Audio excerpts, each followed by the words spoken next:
trade opportunities. Yep. I think the very first trade on the very first day that we got into was really the eye opener.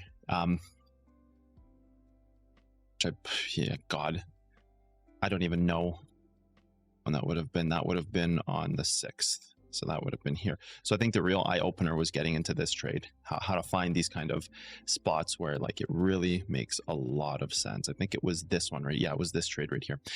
I think this was the eye opener, is that like you can find some insane positions if you know where to look. And this was like, I don't know how many people would have taken this as a level and a trade after just missing this part of the move. But you have to always have that reset of expectation, right? And take your next part. I think most people would have been aiming down here, right? I think most people would have been aiming down here or down at this part of the range or down off a ladder point. But to take this is pretty advanced. It's a pretty high level play. But it really set the tone for the day. Like imagine taking this, seems like what could be so risky, but then in a moment, it's like the perfect polarity in that trade. So I think that was probably pretty eye-opening for people to see me take that trade, because that one that's a tough one to execute. That is not an easy one. And that kind of preset the whole entire session, right? And then getting to this point here where we got to the first dump. And so it was good. It was good. And I think it's always to keep in mind that, you know, these positions, there's never like, if that doesn't prove that you're never missing out, I don't know what can, because that is like the most ridiculous position you could take. That is it. Look at local ladder points. You showed us how to trade in the direction where BTC goes to find a logic trade with local ladder points. Absolutely, Triple Sam. That's exactly what it is. I just hope that no one thinks you have to be an expert to share. So here's the great thing. Participation turns you into an expert.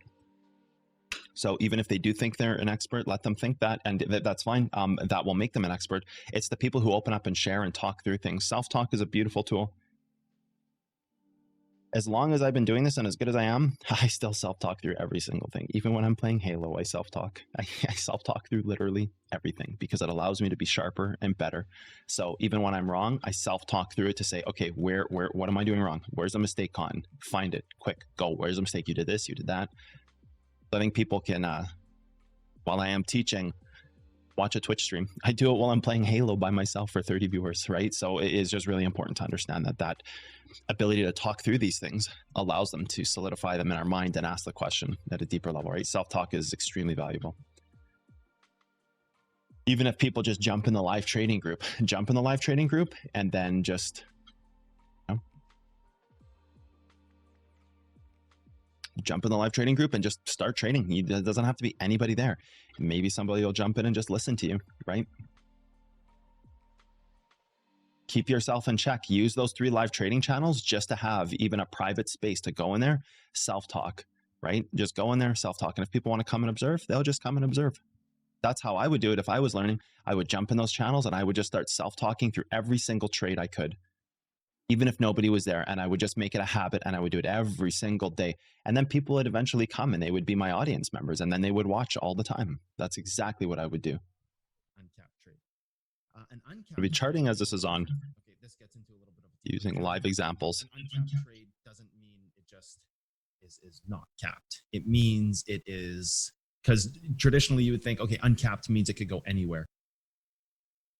In a way, this is true, but more so, uncapped means it has specific reactions. So this breaks into deeper learning in the future of chart architecture and things like that. So today we won't be talking so much about how to see uncapped trades. We'll be talking about more how to see the cap trades and how to define those. It's starting to this discussion as this is a multi-tier discussion, cap versus uncapped trades, because identifying cap trades is easy, just like identifying hold levels is easy. Then there's a very deep theorem that goes into what I call the uncapped range. And the uncapped range starts to break into chart architecture and some of these different things. So uncapped is the chart architecture and the way that it shows you where a trade is getting capped. So an uncapped trade, or sorry, a cap trade would be like this. It can live in this bound. An uncapped trade doesn't have that bound, right? So it deletes that bound to say, oh, it can live in a 1% range or a 5% range or a 20% range.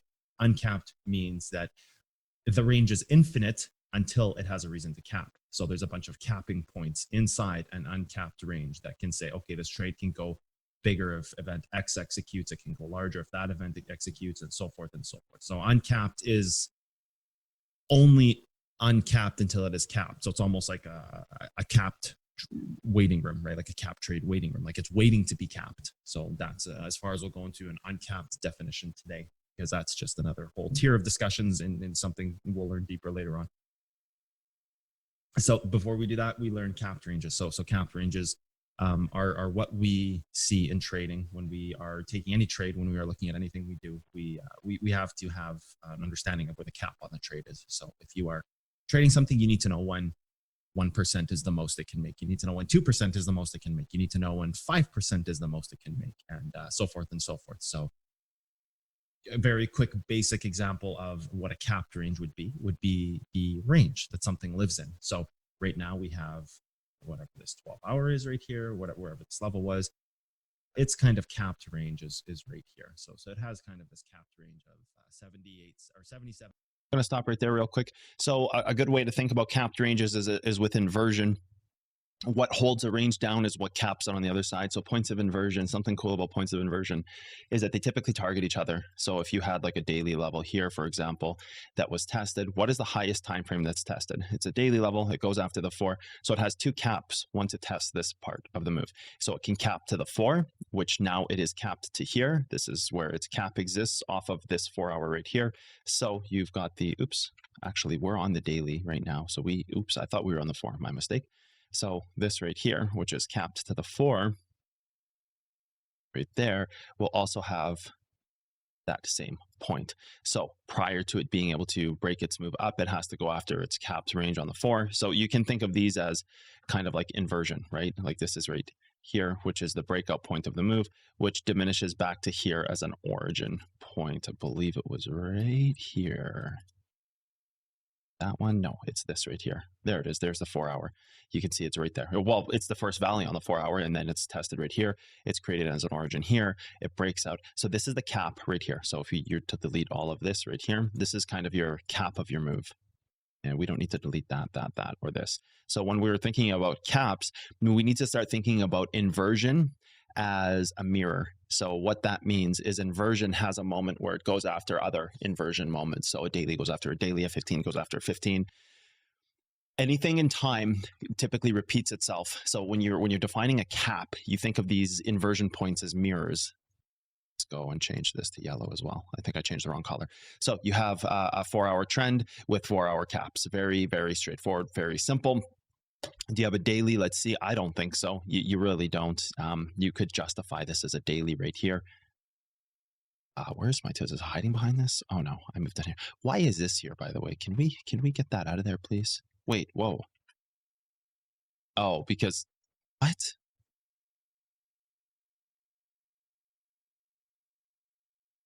We have to have that on when we click it.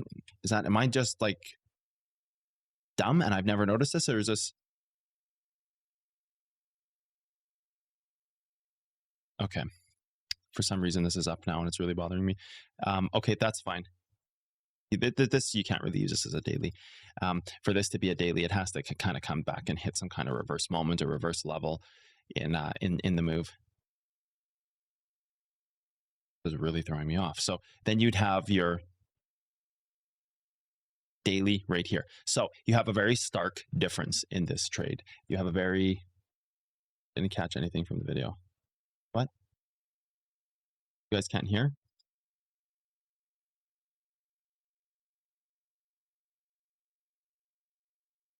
What are you talking about?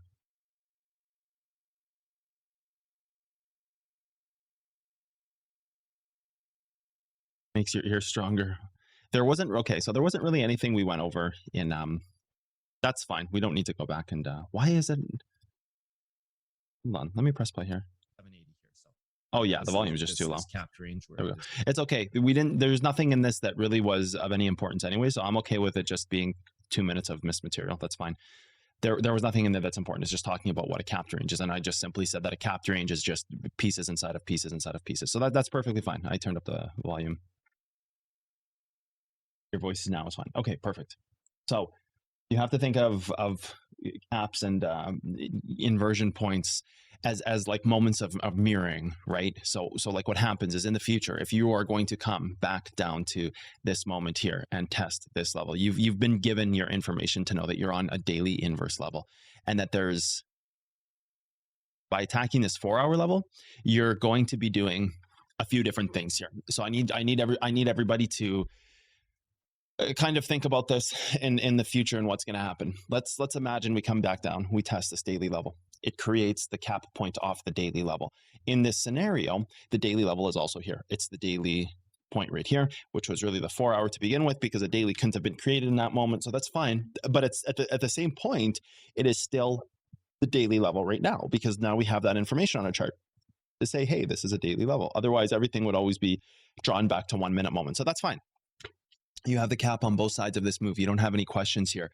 Imagine you hit this. It is telling you that the cap of your move is up here. Like, this is where it has to test. These points, they go in terms of inversion. So like a 4-hour will go after a 4-hour. A 15 will go after a 15. Just like a 15-minute can hold up a 15-minute until a bigger event breaks, right? So all these things, they kind of confirm against each other. They confirm against, like, when we looked for the trail of information on hold levels, for example, what we saw is that, hey, we can justify this 3-minute level because we can find the very clear 3-minute ladder point, right? So it's using 3-minute ladder points to attack a 5-minute level.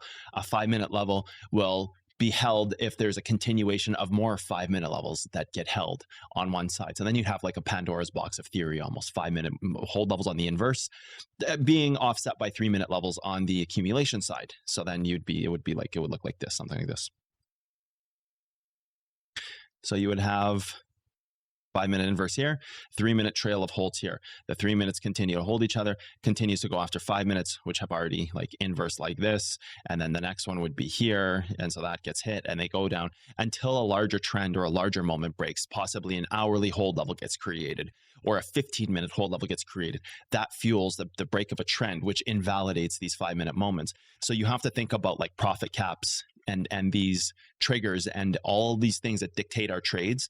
You have to think about inversion as a mirror, because these events will mirror each other.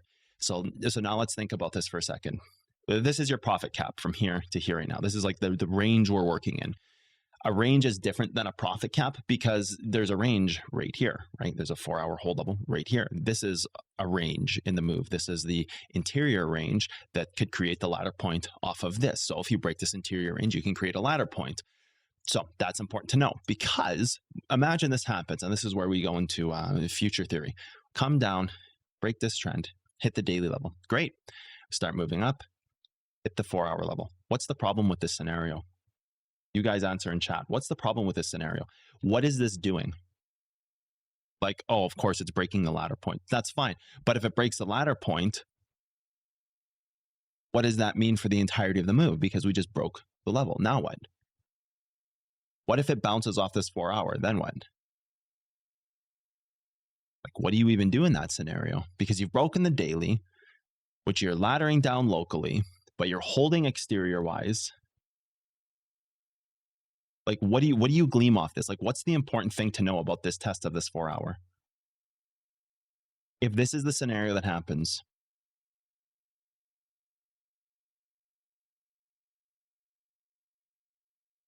cap changes because it'll make the move down. Nope. Breaking a bigger part. Nope. Failing. Nope. Starts breaking the bigger pieces. Nope. Changes profit cap to 4 hours. Nope. Creates weekly information. So it actually moves up in time frames. But after the weekly information, there's nothing left to create. So now, instead, maybe it's creating weekly ranges and weekly information. So now maybe it's laddering off the weekly piece, which is exactly what it would do when you break a daily level.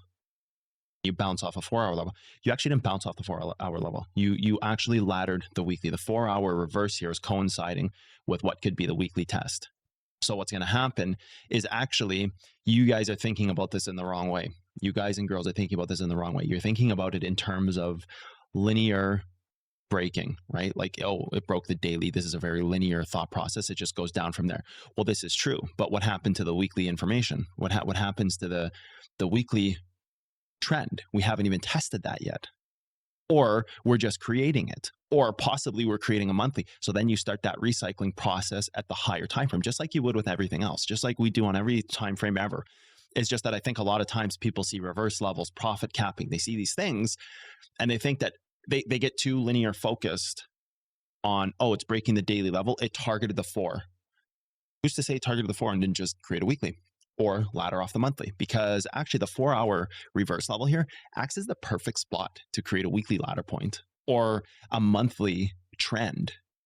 So this is where people sometimes look to linear focus down. Everything happens in a linear path down like this, right? Everything happens in a linear path down like this. An event happens, it moves down. An event happens, it moves down. An event happens, it moves down. I don't know why they look like 7s. Just imagine they're straight. Event happens, it moves down. Event happens, it moves down. This is the daily. This is the 4. This is the 1 hour. Everything decycles downwards from there. So what happens is, oh, if the daily is moving down, if this breaks and goes like this across the parameters of the daily, and it goes after this, they immediately assume this scenario's a ladder down.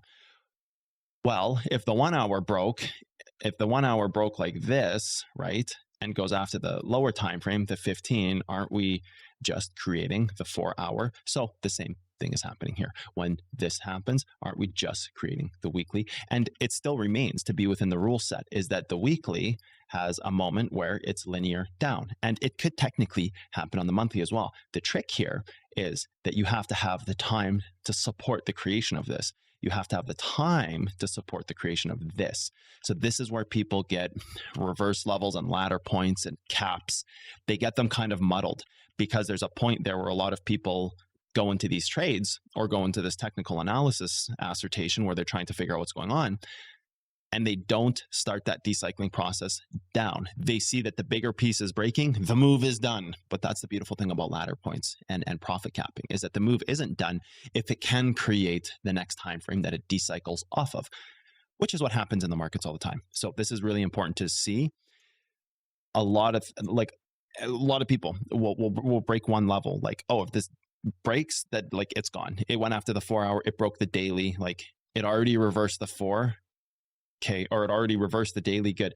Breaks the 4, they immediately assume this is breaking the move. Not necessarily, right? Because, and I think it makes total sense now that it's like, oh, well, wouldn't that just be creating the higher time frame to linear cycle down, right? So this is the important thing to realize about profit caps in that scenario. Then what would we do? We would go here like this, and we would say, where's the weekly profit cap? Okay, if we continue to hold this move, our profit cap is now going to go here like this. So it's going to adjust the profit cap of this move.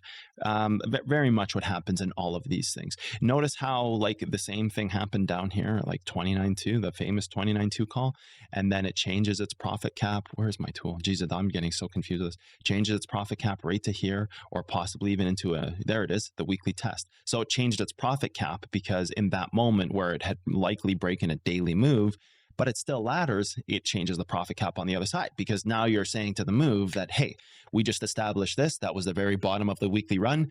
Now we're profit capped up to go after the weekly, which is exactly where it goes. It goes right to the weekly because that's what had been created off the reverse levels here. So this is, going back to that Twitch clip that I have where 29.2 was the call out. If it held the daily, it's 29.2 is the point, and it's going to rip right up to the weekly. So it was like a very, very straightforward and clear move, which could be the same thing that you're going to be about to see here. I'm not saying that's what you're going to see, but if that same event happens, like these things repeat each other. They're very, very, very simple to see, right? Like they're very simple to see. And then alternatively, if you do break this move and you go down to this right here, your profit cap is going to be kind of like this, the weekly backside, right? It's not going to be all the way up here, but you're going to create more stuff in here. Your weekly backside is more likely going to be, or your weekly level is more likely going to be in here, but you can see that as you go down here, it would change the profit cap to whatever information you have at that moment that is the weekly. That's why the longer the accumulation, the more the move will go up. Exactly, because it's changing the profit cap on the move. So when you think about accumulation theory, just as a basic standpoint, and you say, oh, the longer something holds, the more it's going to move up. Well, that's because it's adjusting the profit cap based on the time constraints. So now you're working with the vertical and the horizontal time constraints of the chart. It's not just a simple saying where, oh, the longer it holds, the more it moves up. Well, this is true. It's not false, but there's a reason for it. And by understanding the reason, we can understand where these things exist, just like understanding the reason that this weekly ladder point had just then adjusted this to testing the weekly level, whether it would be backside or front side. If you were to take that trade at 29.2, like on 100x, I mean, you're talking about, you know, $1.25 million versus like $1.5 million or whatever it ends up being. Like, who gives a shit? Like, who cares which level you took? You made over $1 million on one trade. So like, it doesn't matter.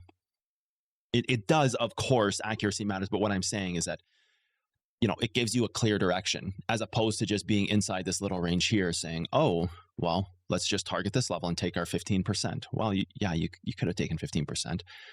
You definitely could have, or you could have taken $1 million, right? So a very different. I wish I had taken that. You should have been on Twitch and listening to my callouts, man. Then you would have taken it, and you should have also taken the 64.6. I'm kidding, man. A lot of people took those trades, and I'm happy that they were able to, because I don't get to take them. So it's good for people.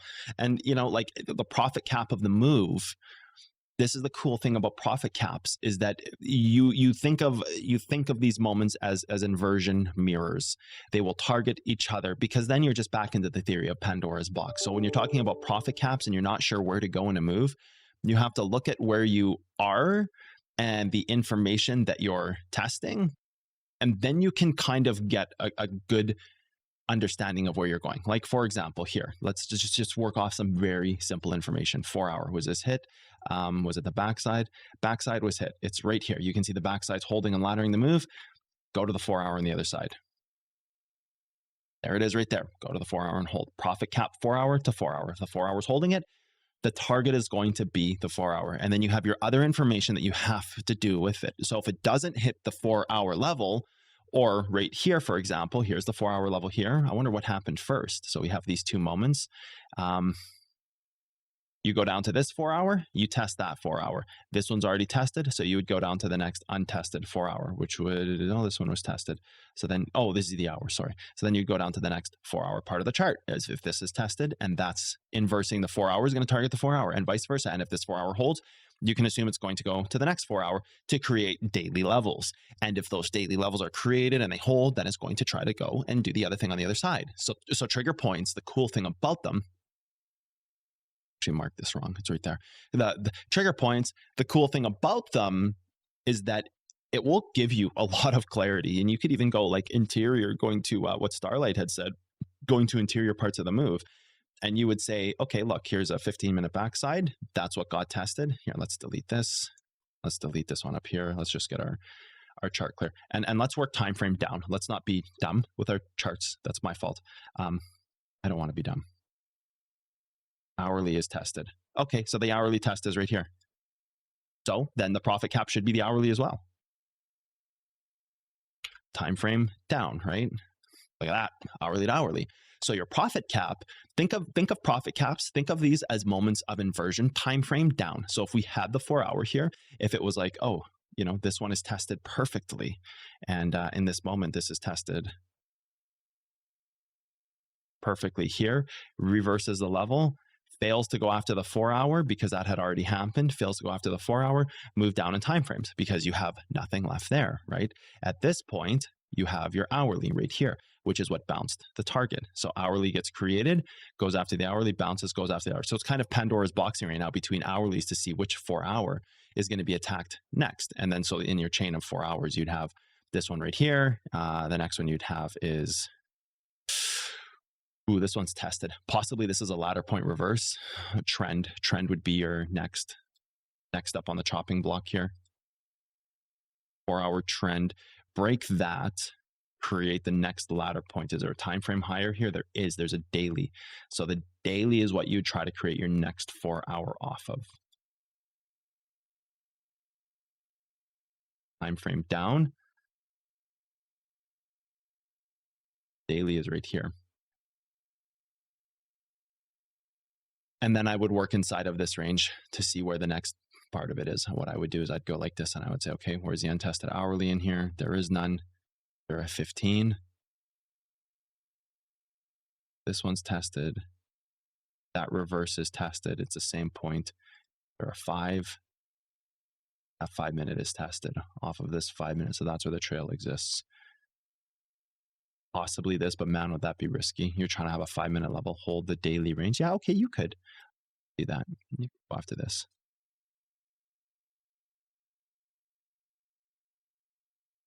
Five-minute here, there, here, there. Backside's not tested. It's inside the daily. So now you've got like kind of a good target and profit cap. I might even look inside of this right here, to be honest. That's already laddered the move. So it can't be that. So it really has to be something like up in here, right? It's still attack the front side. You haven't really attacked the front side. You could be as greedy as this. You could go as greedy as this. This would be more indicative of breaking the move up. So if you wanted to short this long term, I don't think this is a candidate for a swing trade. The hourly, though, is hourly backside.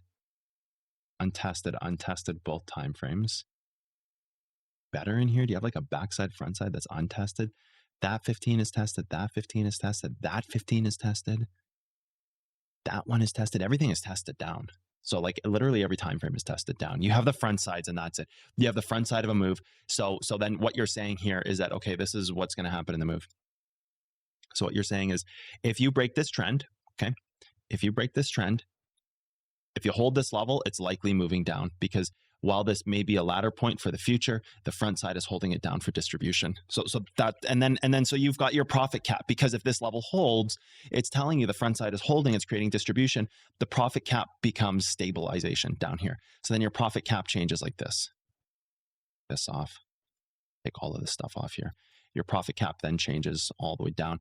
Your profit cap likely changes to this level here, this 4 hour here. So your profit cap likely goes from here to there, or from here to trend. And then you can see if trend breaks and if trend holds, you'd get out. And so then your trigger doesn't execute and your profit cap is trend and you're still in trade. So it's kind of like it works. I'd like to actually hard close this to see what's happening here.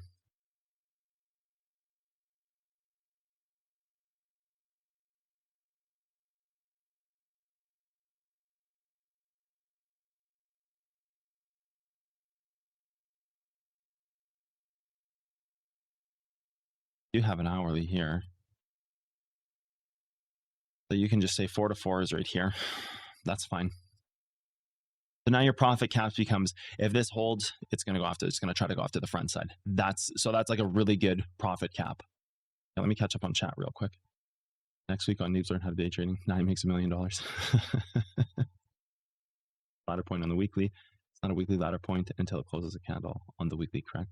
So how do you know go after the weekly and not selling the 4 hour point? I hope that makes sense. 7K. Bankroll management. It was definitely not made with proper bankroll management. I can promise you that. So you're asking about the weekly. I wonder when you enter the ladder point on the weekly, not a weekly ladder point until it closes the candle, correct? Well, it is right now, but yeah, technically if moving forward past this, then yes.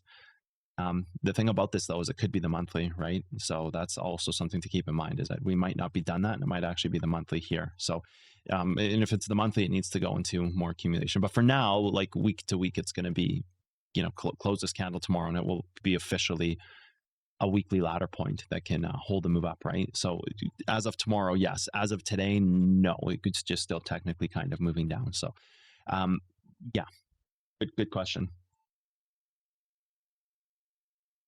Hit a backside, I believe it actually hit something inside of this range, which was also the backside here. So that's fine. We have the backside here. We also have the more concrete 1 hour, I believe it is. So if we I think this is a really good way to look at profit capping where moves. You would actually target the trade, I believe, is moments of inversion, well, like mirrors. Just a part of the leg of the move, right? So that's kind of the. If you're justifying time frame X, use that same time frame to justify the exit on the other side. I think that's a good way. So you go back to the daily. To look at profit caps, and then of course you can get more advanced with them, but that's going to be like back to where we need to be. Ground zero, where you should start, just like where you should start marking trends first and then hold levels. Ground zero is like understanding what held up the move, so you can see what it's targeting up top. The backside of the hold level, right? As if the backside of the hold level were to hold this thing up and prop it up, you're gonna by definition have a front side somewhere down in this range. Backside, front side. and ranges inside of your backside frontside combination. So that's fine. What we need to know is where kind of the capped piece of this is. So when you look at this Something trade, like that, Kokomo.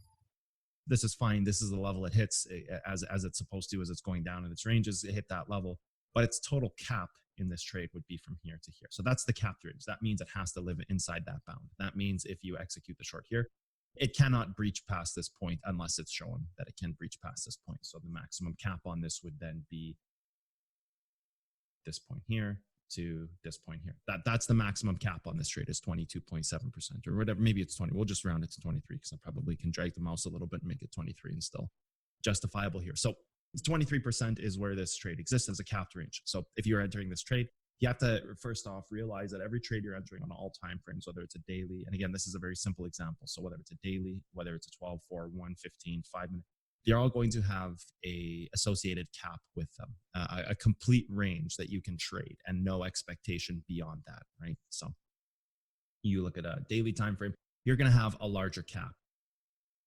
The time frame dictates the cap of the trade, okay? So justifiably, when we look at the weekly time frame, the weekly cap on this trade is somewhere in this region here. There's kind of this untested range in here, which will have a range inside of it, which is what we just had found at 5,300 there a few moments ago. So some 5,300 level on the weekly time frame is its cap. And looking at caps, you have to also realize that in order to attack the cap of a range, so let's talk about that for a second. We justified at first 77, 80 on a daily time frame. Well, it's also going to respectively need that same amount of time frame to go after that range, right? So if you're on daily charts, it's going to need a longer time. If you're on weekly charts, looking at weekly caps, it's going to need even longer to develop, therefore giving you kind of a expectation versus time proficiency in these trades, right? So you create a range. That range is therefore capped, and that cap is also time inducive, right? So you start here and you go to this range. It's naturally going to take you longer to go to this range because it's on the weekly. So the weekly cap is going to take you longer to get there. It may take multiple weeks, just like this may take multiple days. Just like if there's a monthly cap, it may take multiple months, right? So you have larger profits and kind of gets into the realm of, okay, the definition between day trading, swing trading, position trading, kind of gets into the realm of these different time constraints that we use to justify these terms, right? So whether you want to be a position trader and be in these for months on end, then you should look at a monthly cap. So if you want to have a position that's open for 3 or 4 months, great, no problem. Look at monthly caps and justify the monthly result, and then take that trade with the appropriate leverage that's going to be comfortable for that time frame. And therefore, you have a cap that gets hit from monthly to monthly within its given range. So the cap kind of can also help you understand, like, oh, this is how long I should be in the trade, which should say, oh, if I'm going to be in the trade this long, how much leverage am I willing to keep in that trade? 10%. Yeah, it's a position trade. Hey, there's a weekly cap here. And I want to do 10x leverage on a weekly cap, maybe, or maybe even 25x, maybe, or even, hey, maybe you want to do 100x. I don't know. That's up to you, really. But the point being is that you can say, hey, there's a weekly cap here, or even, let's go to something a little more smaller in time frame here, and you can say, oh, there's a daily here to this point here.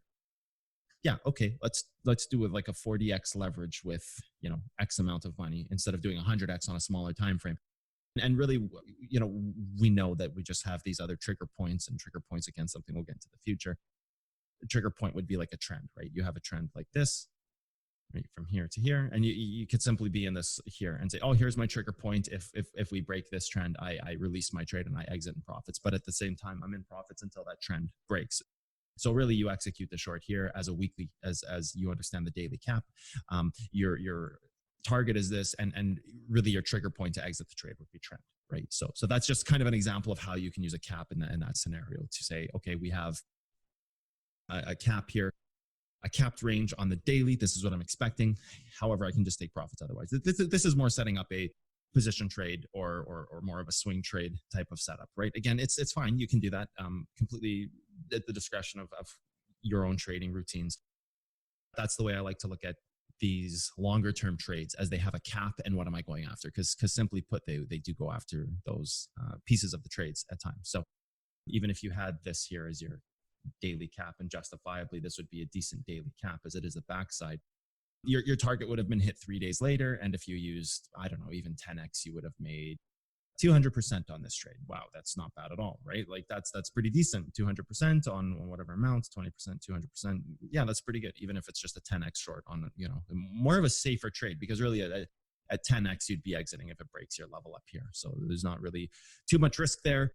So you can use a lot. Maybe if you had a 5 Bitcoin account, you could do 10x for 2.5 Bitcoin, right? So you could just say, oh yeah, this is relatively safe because what's my total loss sum, right? You break over top of this level, you exit the trade, and you lose maybe 1% or 2%. On the other side, you go down to your target, you make 200%. So you can use a larger leverage amount here in this scenario because you're working within a cap that's relatively safe. It's smart.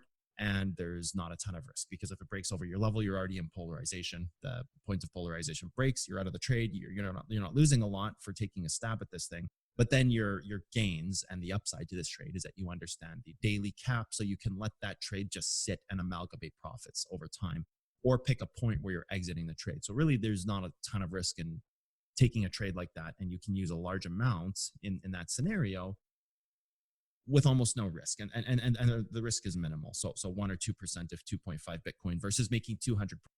So why the risk becomes so minimal is because if you have the perfect daily level, you know what the target is on the bottom side, and if you don't reach your target, then you know the trade is being invalidated. So that's why it becomes the perfect risk profiler. And even here, if you look at, there's a daily level right here, there's the backside there. I talked about why that would be the target there. Your risk profile becomes minimal, because if you simply don't hit your target and you start creating supports, then easy to just get out of the trade and say, hey, like, I'm not going after my target. Like, that's a big part of profit capping, is understanding where your target is, and then failing to reach that target means that you're just going to be losing your move on the other side, and you're still laddering in that same direction against what you thought. Percent on the opposite side, right? Like your statistic ratio is, what is that, 50 to 1 odds, something like that, 50 to 1. So 2% with a total gain sum of 200%. So you're looking at a 50 to 1 trading odds. So I believe that's the way it works, 50 to 1. Little rusty on the ratios of it because I don't use them anymore. But point being is that it's a relatively safe trade because it exists within the cap of the move. So that's one example. Now, this is kind of a daily cap, what it would look like. And you have to start thinking in terms of what are total profits in terms of those time frames. So we've justified this on the daily time frame, right? You've justified this on the daily time frame, 20%, right? That's a decent trade. As you go down in time frames, you don't have those same justifiable points of action. Okay, so say you're on a 12-hour here. You say, okay, here's the 12-hour. This is an untested level. You could have taken this. You could have taken this one here. This is kind of the ladder point that hit. You could have taken this, something inside of that range. We're not going to get into the range discussion today. People already know ranges by this point, and or at least have a pretty decent grasp. But there's still more to learn on ranges. But anyways, have a decent grasp of why, what would be in this range that makes sense versus this right here, which could reasonably be relatively almost the exact same level. So whether your short was from this range inside of here is an untested range completely with a micro range inside of it, like said I wouldn't, but I'm going to. So something like this, like a micro range justifiably, and even something in here would be maybe even there's even, oops, shoot, no, I want that level back. No, give it back to me. Give it back to level. Okay, we're gonna go back and grab that level right here. So even in here, justifiably as this would be the greediest point in this move, and that's still a relatively good short here. And let's take a look here. Yeah, still quite a relatively good short. You're only 1% away. So liquidation on 1x. But again, that's not even the proper part of that range. That's just the first thing we saw in the hourly. So going back to the 12-hour, whether you're justifying this or this is a 12-hour cap, which also means that you can have a lower amount of leverage with a safer amount of risk. But should profit cap play a role in entering a trade? It should be a procedural thing that you do, understanding where your trade can go so that you can see if it doesn't reach your target, it gets invalidated. A 12-hour that the trade is going the other direction. Chart. If you're starting to talk about caps and ranges, we have to first understand. For example, if this was a daily level and you fell short of your target, created a 1-hour hold level, laddered up a little bit, created a 4-hour hold level, laddered up a bit, created a daily hold level, that target got invalidated, because if your original daily was here, to here, whatever you dictated as your trade here, I believe this is daily to daily. I don't know for sure what this bottom target is, but whatever this bottom target is, if it was daily, but you failed to hit it and you ended up creating a daily here, you know that the trade is like, yeah, you're breaking up because you just created a new profit cap on the bottom to break that because you missed your target on the bottom. So then you're just going to create like a higher profit cap. So think of it like profit caps are good procedurally to enter, to understand where your target is, for the simple reason of, here's my target. If it doesn't get hit, I should get out of my trade, because it's not about the move will fail if your target isn't hit. Like the move is in failure. Understand as long as you've identified the target properly, of course. A dwindling of percentages. So in this case, we started justifying this move on the daily, and we can see that there's a daily justification of 20%. So we can justifiably say, okay, there's 20% here. If it goes after the daily level, it's likely in a daily cap scenario. So if you're going after a daily level, you're justifiably within reasonable action to say you can go after the trigger point on that daily, or you can release the trade on a trigger point or go after your target, whichever way you want to do it, right? So justifiably, you have 20% on the daily. As you go down in time frame, you are going to also reduce that justification. So working oppositionally, if we were trading on the 1 minute chart, which is extremely internal, there's only a justification somewhere underneath the 20%. So it's most likely somewhere between, I don't know, 0.5 to 2% at a max. Also, Chris, you can use profit capping as an entry point too. Rather large move. You can't. You can for sure. You can use it to say, here's a target, like target. Profit caps can be targets, right? Well, they are targets. Trades, you have a cap of 0.5, right? So on 100x leverage, you'd have a cap of 50% in a trade. On the opposite, where you're on the daily and you have 20%, and if you were to 100x that, you have 2,000%. So as you move down in time frames, the cap also moves down. So when we are justifying any of these moves, we have to understand that the point, right? So if this was the 12-hour from back here, like this is a 12-hour from back here, where does the 12-hour range exist? It exists right here. So the cap on this trade on a 12-hour, justifiably, if we make this decision on a 12-hour chart, the cap exists somewhere inside of this range. So this being the top of the range. And we're going to get rid of these other levels here just to kind of clear it up. And we're going to take the replayer tool, and we are going to go to this point in time here. And that's our target. We justified it on the 12. This is kind of like the biggest piece of the range. So you have the leg of the move in here, right? So maybe on a 12-hour, you have the leg right here, which gives you the greediest point here. So your range exists somewhere between those 2 points. So if you were to go to the hourly chart and say, okay, well, where does this exist? That's the back side. That's the front side. This is tested. So you have this right here, which almost is tested as well. So you can say like, okay, this is tested. So that range is kind of dead. You've got this, you've got that, you've got this is tested. So yeah, on 12-hour, you have something in the region of this right here as the level. So scaling your leverage with that, you've kind of got two areas here where you could justifiably say there's a target. So, as we looked at the daily cap of the range before, it's 20%. Now it's dwindling down to a 10% or a 6% scenario. So if we just let this hit play, kind of see where this thing goes. And it goes right to your target. And that's great. Wonder if this actually breaks down sooner. Go to the 12. Yep. So justifiably, you can have that as your cap of the range. So you can have a scenario where you say, oh, I've justified this on the 12-hour. I have 6% I can make on this move. Or if it's within the range, you have possibly 10% you can make on the move. Now, what happens in a scenario like this where it works right through it? It goes right through it. Well, you probably missed the larger cap of the time frame. So you probably missed something on a bigger time frame that justified the cap being somewhere else. So that would be the same thing if you justified it on the 4-hour. You may have missed something on the 12-hour. It's why we work from. I think this is important to realize. The larger time frame is important, and that's kind of what we talked about today with going back to this move and saying like, oh, if you broke the daily and you still held the move, like that's the alternative scenario to what we're seeing here. Like this scenario is, oh, okay, well, the move broke down. Well, when the move holds, that's the alternative scenario. You've likely missed something in a larger part of the move that's showing you that the profit cap, like even this level that we dictated right here, like this is pretty thin. There's not a lot of untested moments here. you have the 4 hour here. It's held on the bottom side.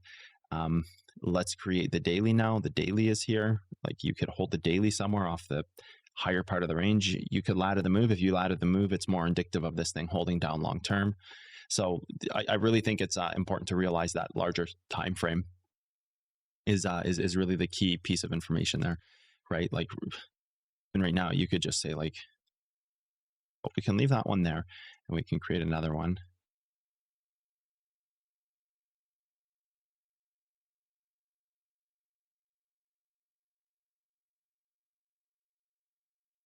Like this, and like this is your profit cap, right?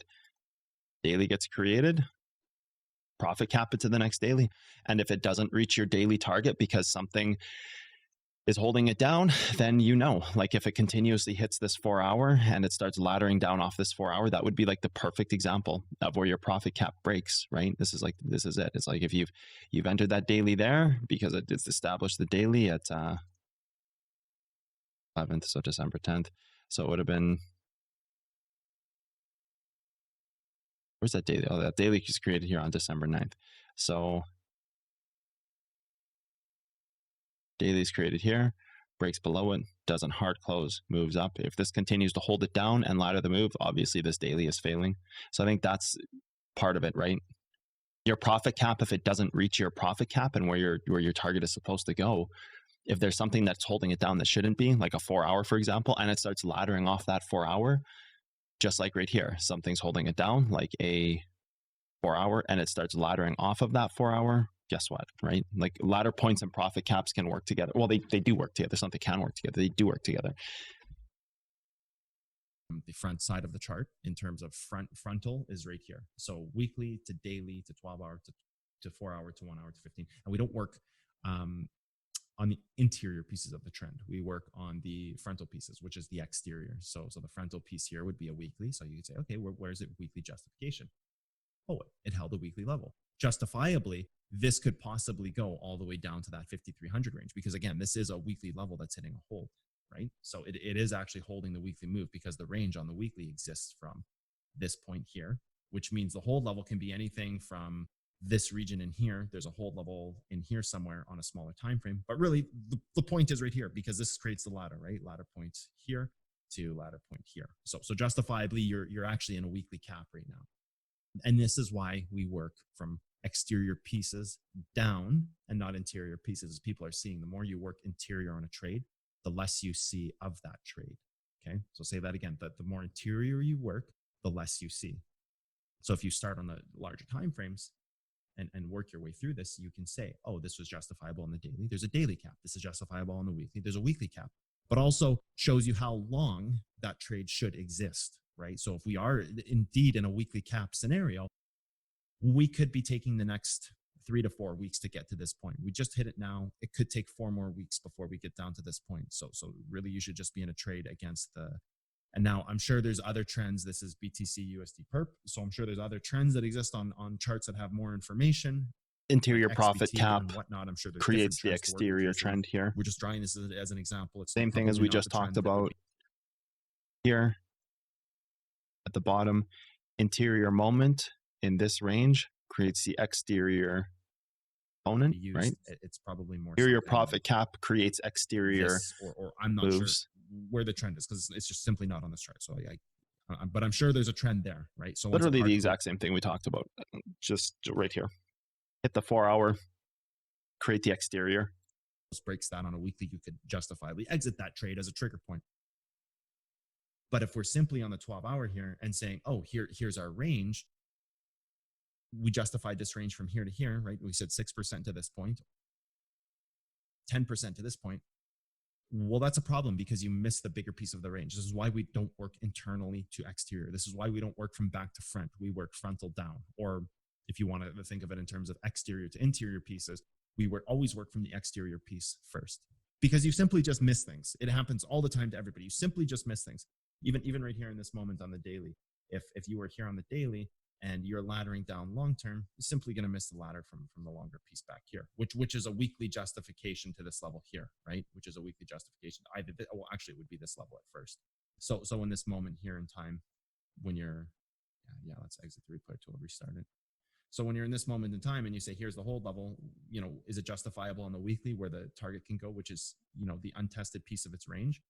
This is tested here. You can see that this backside front side is already tested. So it might have a front side here that gets bounced, but really the range is tested. So where's the untested range? Yeah, well, it exists down here, and this is the greediest point of it.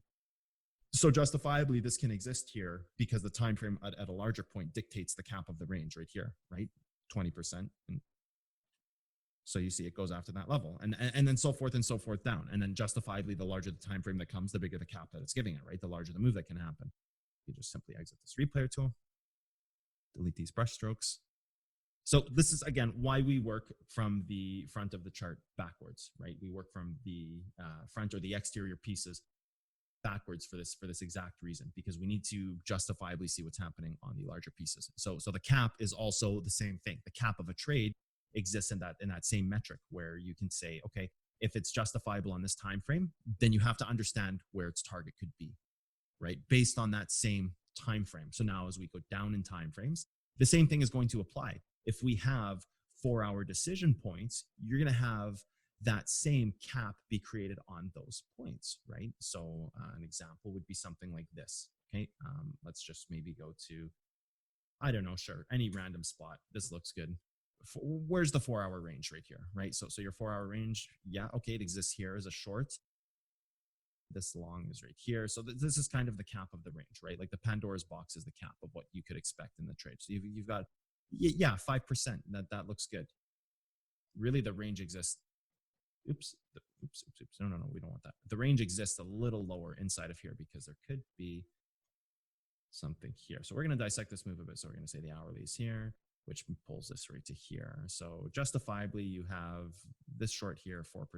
So could this trade exist? And then even here, if this held the move, you would get out, right? So you kind of have two different targets here in mind. This range is tested, but then again, we'd go back to the 4-hour here and say, okay, what's justifiable before we start breaking down these lower time frames? Well, this one is highly justifiable right here. So I would be using this as my range. So then can this trade exist? Let's see. There it is right there. It's perfect, right? So justifiably, you have a 4-hour cap on this trade. So now you have a marquee to say, I think this is where you're going to see failure in a move, is when you start creating that profit cap, and that that daily level up top is that profit cap. You have the, whatever this was, the 1-hour level. It develops a higher time frame, which is possibly a 4-hour level. It starts developing higher and higher pieces of a move. Then it's starting to invalidate the bottom side. okay, where can it's like, okay, imagine it breaks out of the 79.69 level, goes after the top of its move, the profit cap, okay, starts creating levels down. This has to hold this ladder point. So this has to start creating time frames moving up in the trade. This has to continue hold the move, laddering up, which just kind of makes sense. Has to just continue holding the move, laddering up, creating bigger and bigger time frames. If it creates them on the opposite side while laddering, guess where you're going? Can my profits exist? Like, what makes sense to take in terms of profits? Because now you're getting into the realm of not just picking levels, you're getting into the realm of seeing where it can go, because that's important too. Where can this trade go? If I'm justifiably saying the cap is on the 4-hour, where can that target be? Instead of blindly saying, oh, here's a level, let's make 1% and do this 100 times and make 1,000% or 10,000. So this is the first piece to your answer. Trading with leverage wise, from earlier, Starlight, when you asked about getting lost in the smaller time frames.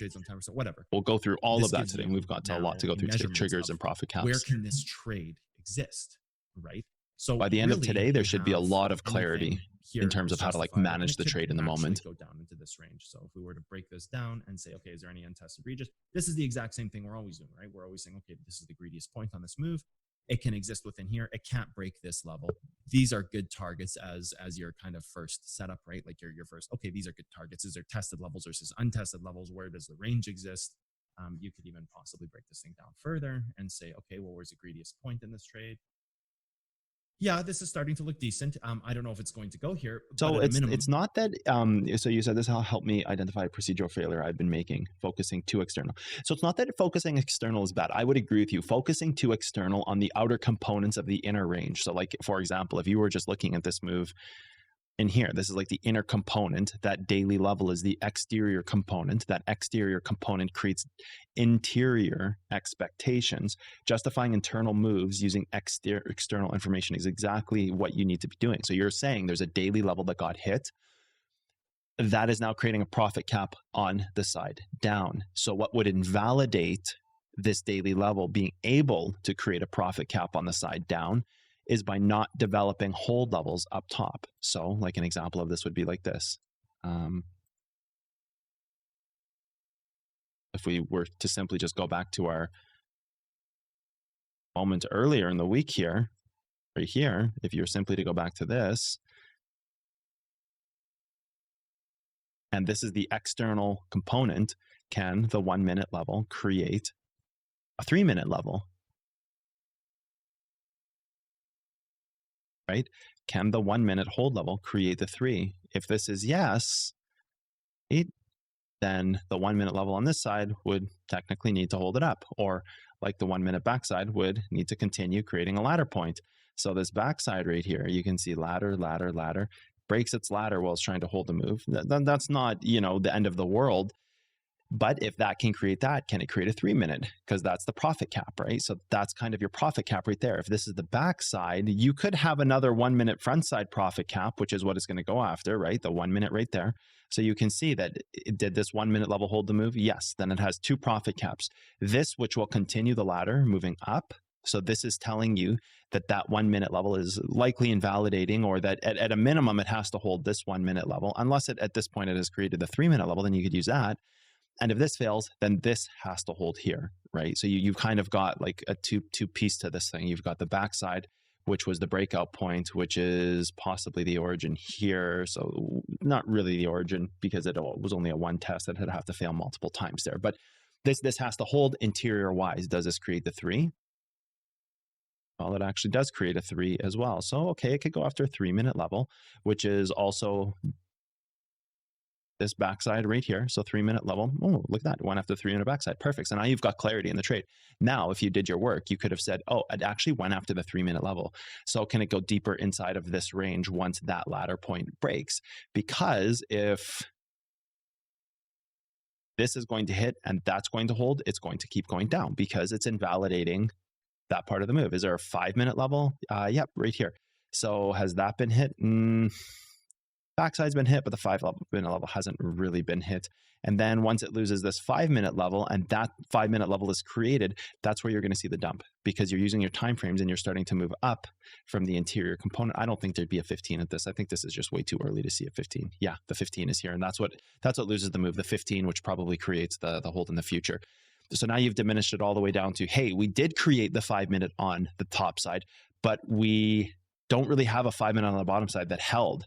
So if you go backwards in time now to say, hey, well, what about this original first 1 minute level? Well, it actually lost the 5 minute level right here. So that's why this 1 minute level can't really hold, and it just completely dumps down. This 1 minute level, if it held, it would be offsetting that 5 minute level, saying that, okay, let's make a 5 minute level down here now, which would cancel out that 5 minute level. So this is a good way to think about it. What I don't want you to do is say this 1 minute level is always going to cancel this 5 minute level. But in that time, in that exact moment, that's kind of what it would have been, right? So you can see how the lower time frames created the first initial higher time frames, the 3 minute, the 5 minute, to give you a kind of a, like in the first moments of this trade, it would have looked like this. I don't even know where these tools are. I never use this stuff. In the first minute of the trade, it would have been like this. It would have been like, oh, here's the profit cap top to bottom. And as a little bit of time goes on, it's like, oh, wait a second. We have like the 3 minute like this. And then all of a sudden a few more minutes pass and this changes down to here, to there. And then once this breaks, so it's like kind of this evolving box where something can and cannot live in. So there's like this evolving box. So that's like a really good tool when I was learning, is I would take my box tool and I would just kind of like constantly move it around. So that's an exercise I think we're going to do in the next session later this month, is we'll do like the evolving box, which is something, a tool I've wanted to release for a long time, but yeah, I just never have. But it's kind of how I learned about ranges and how to like see these things in a bigger picture, is like the evolving box. So people can do that, but we'll have we'll introduce it later on this month, but there's like an evolving box that happens. And then if you take your smaller time frames, you can just create like your first box, right? And then you can move that box as timeframes develop to see like what can and cannot hold this move, what can profit cap, and then you would just simply go to the 15, right? And then you have your 15-minute level, which I'm pretty sure got tested, right? Yeah, actually it did right there. This has got perfect. It hit the 15-minute level and it held. So then that, then that changes the whole entire thing again. So, gotta go, sister gave birth. Oh my God, dude, congratulations. Very nice, man. Yeah, I'll have this up, Kokomo. Yep, Uncle Kokomo. Name the baby after Cotton. Please don't. Just kidding. But yeah. So then you can see like what you're saying, Starlight, about looking too exterior, like those exterior moments exist, but then realize that all these things that are happening after that exterior moment, Jesus, how do I get this off? They realize that like that moment exists and that's fine. It's what we marked out in the live session. But then the validation of all the things that are happening after that are what's creating, can this go up or down? Can this move this way or that way? And then when this pushes the top of a range, then it's just going to go back down. Come on. Eventually it ends up creating the 4-hour part of the move. So if that's true, would it not just then go after, like if you were to profit cap this and say, oh my God, we just got a perfect trade, we created the 4-hour hold level, like then you'd be down in here somewhere. Then you'd be down, like, I don't know, like you could say frontside backside combination along with the reverse level. The perfect spot is like right here because it kind of fits like all 4-hour levels and all reverse candidations. So then if you were in this trade from like this higher region, then you could have just said like, oh yeah, there's an easy 4%. It probably goes straight to there. Yeah, it goes there and then down even further, right? Like we've already reduced this range down to, I think, a 1 hour right here. So it reduces the range down to a 1 hour here. And then when the 4 hour doesn't hold it, it's like profit cap doesn't reach its target after hitting the 4 hour, doesn't reach its target up top, starts laddering off this backside right here, starts laddering down. So then it's going to break down to a new part of its range, right? So yeah, profit capping can be really eye-opening if you know how to use profit capping properly. And it's really cool because it allows you to kind of understand, like I said at the beginning, think of profit caps as points of inversion, mirrors. Think of inversion as mirrors. A 4 hour is going to go after a 4 hour. And if it can't, then the 4 hour that was originally created broke, right? Like if this one can't attack this one's broken. And then once this one's attacked, if it can't go back up and attack that one up top, well, then it's broken, right? So it's kind of like you have to think of ladder points as moments of inversion, and like the higher moments create the lower spectrum down. So I think that kind of describes exactly the process you may have been going through when you're talking about where you were too external, which is okay, you can be external, but then when that external moment executes, like this is external, right? Like we have this here. Oh my God, dude, this replayer tool. This replayer tool. This right here, this creates like, okay, now we have an expectation, right? Like, oh, we hit a moment, and then all those interior moments from this moment on will tell you whether you're breaking this level or not. This gets hit. What interior moments happen immediately after to show you that, hey, this is a validate to go down or it's invalidate to go up. So would you say, here, let me just play the rest of it. You can exist within a 4 hour cap range here. So instead of just saying, okay, well, I would say the profit caps exist external, Starlight.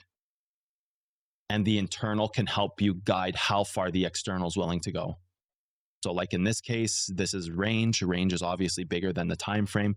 So the range is going to go back test ranges down here. So you could even say like, okay, if you've created a ladder point on the top, well, what could it target on the bottom? It could target a ladder point. So if it stays over this, then you know that your level up here is possibly being attacked again. So like ladder point attacks ladder point because it's not a time frame. And you can confirm that by saying, okay, external moment to external target, external to external, but the internal is what allows this to be true or false. Because if the internal doesn't create that, it's not true. It's going to a higher level, right? So external to external, in this case, it's ladder point to ladder point because it's the perfect inversion, right? And then actually it breaks ladder point. So what is that telling you? That if it's supposed to ladder, if it's supposed to ladder, then what is it telling you up here? Well, telling you that this is probably still in succession as a ladder point because we haven't created a ladder point yet. So now we have to go here and say, oh, is there a trend? Is there ladders? Is there daily? What's next? Like what is the next kind of profit cap in this move? So yeah, if this was a ladder point, this should have been a ladder point. Now we know that this is actually the ladder point off of this. So we have our ladder point. So if you start breaking underneath this stuff on the time frame up, like that's trouble, right? That's trouble. Now you've created daily, so now you have to look at daily. See what I mean? So like it's really cool when you start understanding profit caps, because they really give you like not only a clear direction, but even if you weren't in this trade, now the understanding that, oh, here's the ladder point off the hold level. So if this ladder point breaks below this, it's creating the next piece to break the move, the higher piece in the hierarchy of chains, the larger piece of information, maybe the daily, maybe the larger trend, maybe the bigger ladder point. And now you know that you can't just continuously ladder down, because this ladder point, if you continue to hold this one while breaking this down here, like say you do this. Where's my tools? Say now all of a sudden you do this and you go like this and you ladder this part of the move here. Yeah, this has done its job to create this to this from whatever bottom this is to this is, right? Now, alternatively, if you fail to get over this, this is failing. That's failing if you fail to get over top of this, because this now must create the next ladder point off of this, because it was supposed to be here. It was supposed to be this right here. This was supposed to be it. Instead, this moment is now equal to this moment, because where this was supposed to be the ladder point, that's what it created. So now once you break over this, this could be failing. So pretty important to realize. But then again, you have to step up in time frame. So you can't say that it's failing yet, but that we have to see like another day or two of what happens, because it could hit the daily level and then just create the larger moment like it did out here, right? So, you know, like really understand that that exterior moment is giving you, like, exterior moments define meta, or the exterior moments create meta, interior moments redefine them, or they are what breaks the meta larger time frame, but the exterior moments are what defines them. So now you've got ladder point here to here, because this was supposed to ladder in succession. It is no longer laddering in succession. Like this moment right here was like a hard definition of, if you were to ask this question,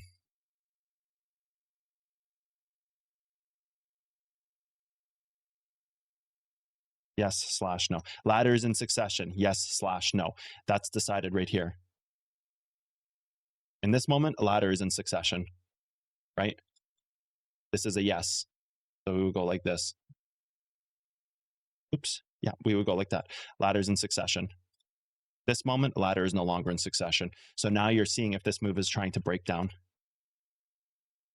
God, dude. What is wrong with TradingView? Why does it keeps like deselecting my highlights on my mouse? So now ladder is no longer in succession. So if you continue to hold this down, the whole move's going to collapse under your feet.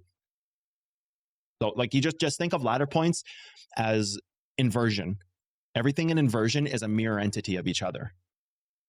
And it just still falls under the same rules of decycling and recycling, because one moment creates an attack on the other moment, which has to decycle itself until one side breaks and then the whole mirror smashes, right?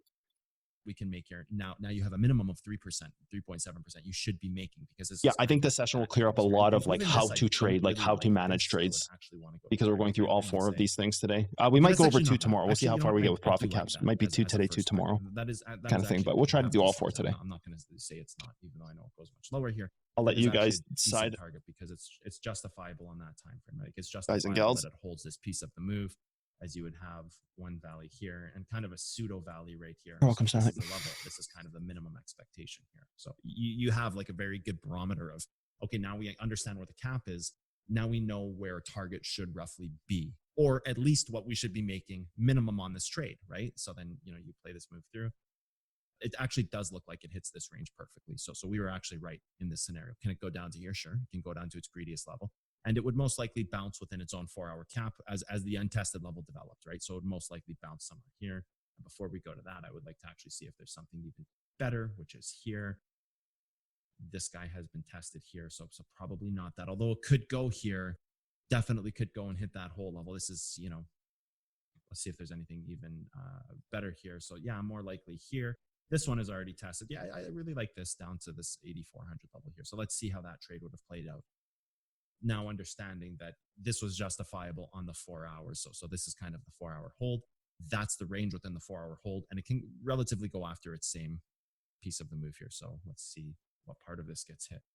And let's also mark the 4-hour. Really, I'd be entering short at 90.83 here. That looks like a pretty darn good level. If it bounces the 4, then yeah, I mean, as expected, it should, right? Just hit play here and let's see where this thing goes.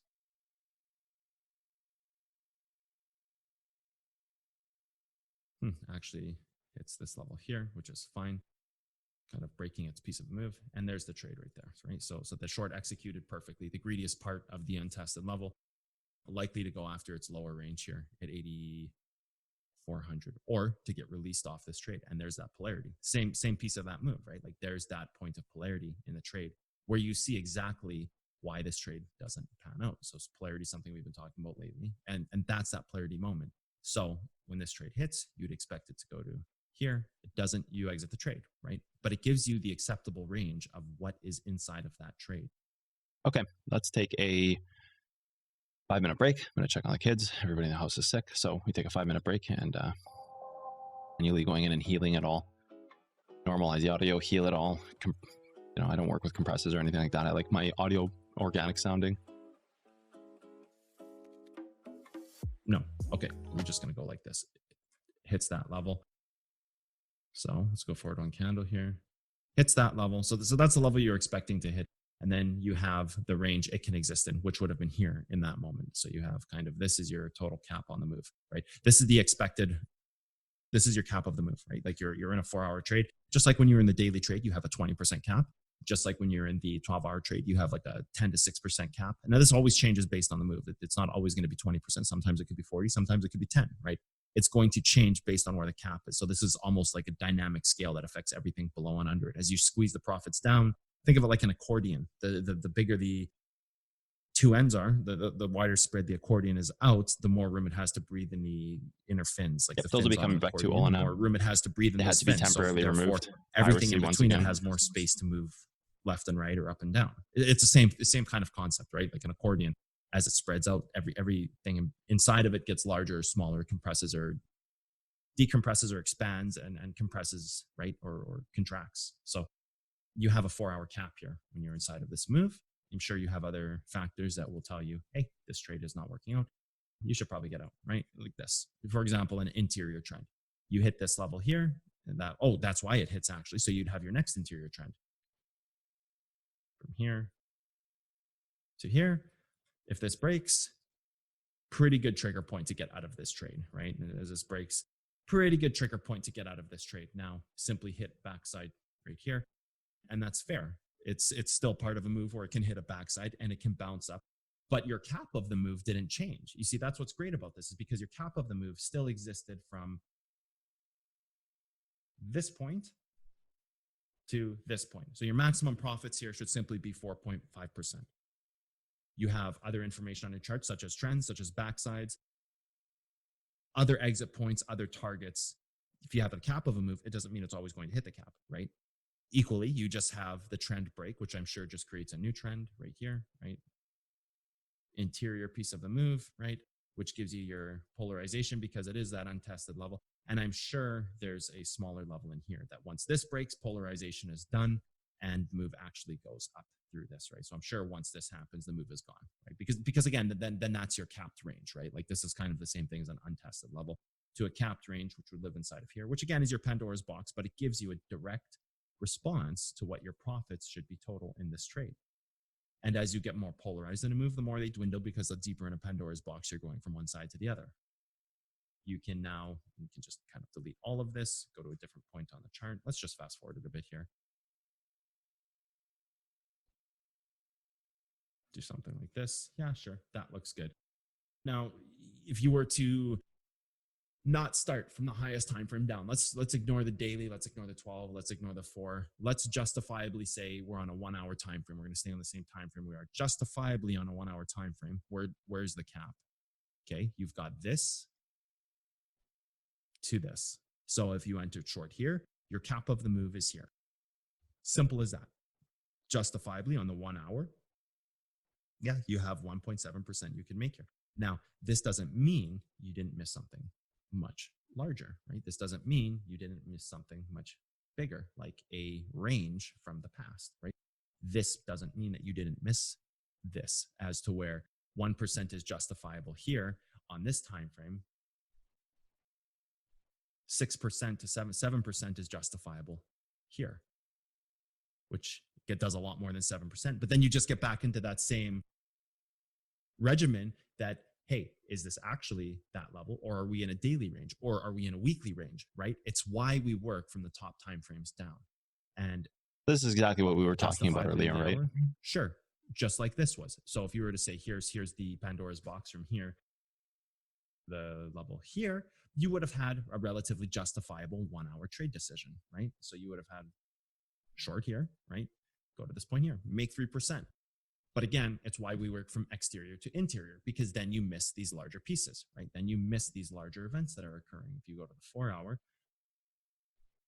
okay, we have a 4 hour cap range right here, right? Bottom of the move on the 4, or to this here is the kind of the most somber level, to the greediest down here, right? It's the same thing, right? You have a capped range starts to expand the amount of profits that are inside of this trade. All of a sudden we have 5%, or possibly 11%, or what was really 20% on this move, but it's justifiable on the 4 hours. So it releases the cap of what you can expect on the move, right? Now, if we do this and we take this replayer tool off, and we were in this right here, and we start working on the opposite side, what happens? Okay, we're going to just go to a 5-minute chart here, and we're just going to start here and say, okay, this looks like a good point to start. Here's the range.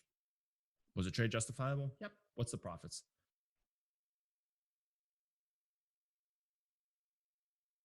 Come on, make the tool. Okay, this one's not going to work so well. We're just going to pick a point here. 1%. We're just going to call it 1%. It's somewhere between 1.17 and 0.96. 1%. Very good. Justifiable on a 5-minute? Sure. How much did you miss on this trade? Yeah, you could have made 2.5%. I'm sure this is justifiable on a different time frame for a different reason, right? I'm sure you missed the cap of a different trade. I'm sure that you didn't see the larger event happening, not realizing you're about to take a 20% move down. But yeah, 1% justifiably on a 5-minute is decent. It's good. 1 to 1.5%. That's good, right? But again, justifiably, your cap on that trade, if you're making a decision based on that time frame, those trade percentages will be smaller and execute faster, just by the origin nature of how they're developed. They will execute faster, right? Look at how long this takes. May 7th, we'll just call it 20 to 21:40. So 100 minutes. So an hour and 40 minutes, and you made 1.something%. Is it justifiable on a longer time frame? Sure. Instead of an hour 40, it's what time stamp is this? 1900 to the next day. That's what are we? May 7th at 1900 to May 8th, 23. So instead of 1%, you made 4%, but it took you, what is that, 30 hours? It took you 30 hours to make it, but it's justifiable on the 4. Had you waited a little longer and understood the cap a little better, justifiably, yes, this does take longer. Now you're in the realm of 3 days, top of a move to the bottom, the complete part of the range. So the important thing to realize here, and I'm going to touch on this because it's super important. The understanding of everything starts as a scalp trade, right? Everything starts as a scalp. Not everything can be a position trade. Not everything can be a swing trade. I've said this before, is that it's like the perfect idea as a day trader is to just, everything's always in a position trade. Just be a permanent investor and just always just let your money grow while you do nothing. Like, isn't this the dream scenario for everybody, to just always be an investor in winning positions? Like, that would be the ultimate scenario. Just do nothing while your money grows out of the ground. Like, you just plant a money tree, basically. Everything in position trades, always in succession, long-term viability. Like, this is obviously the dream scenario. It's not realistic.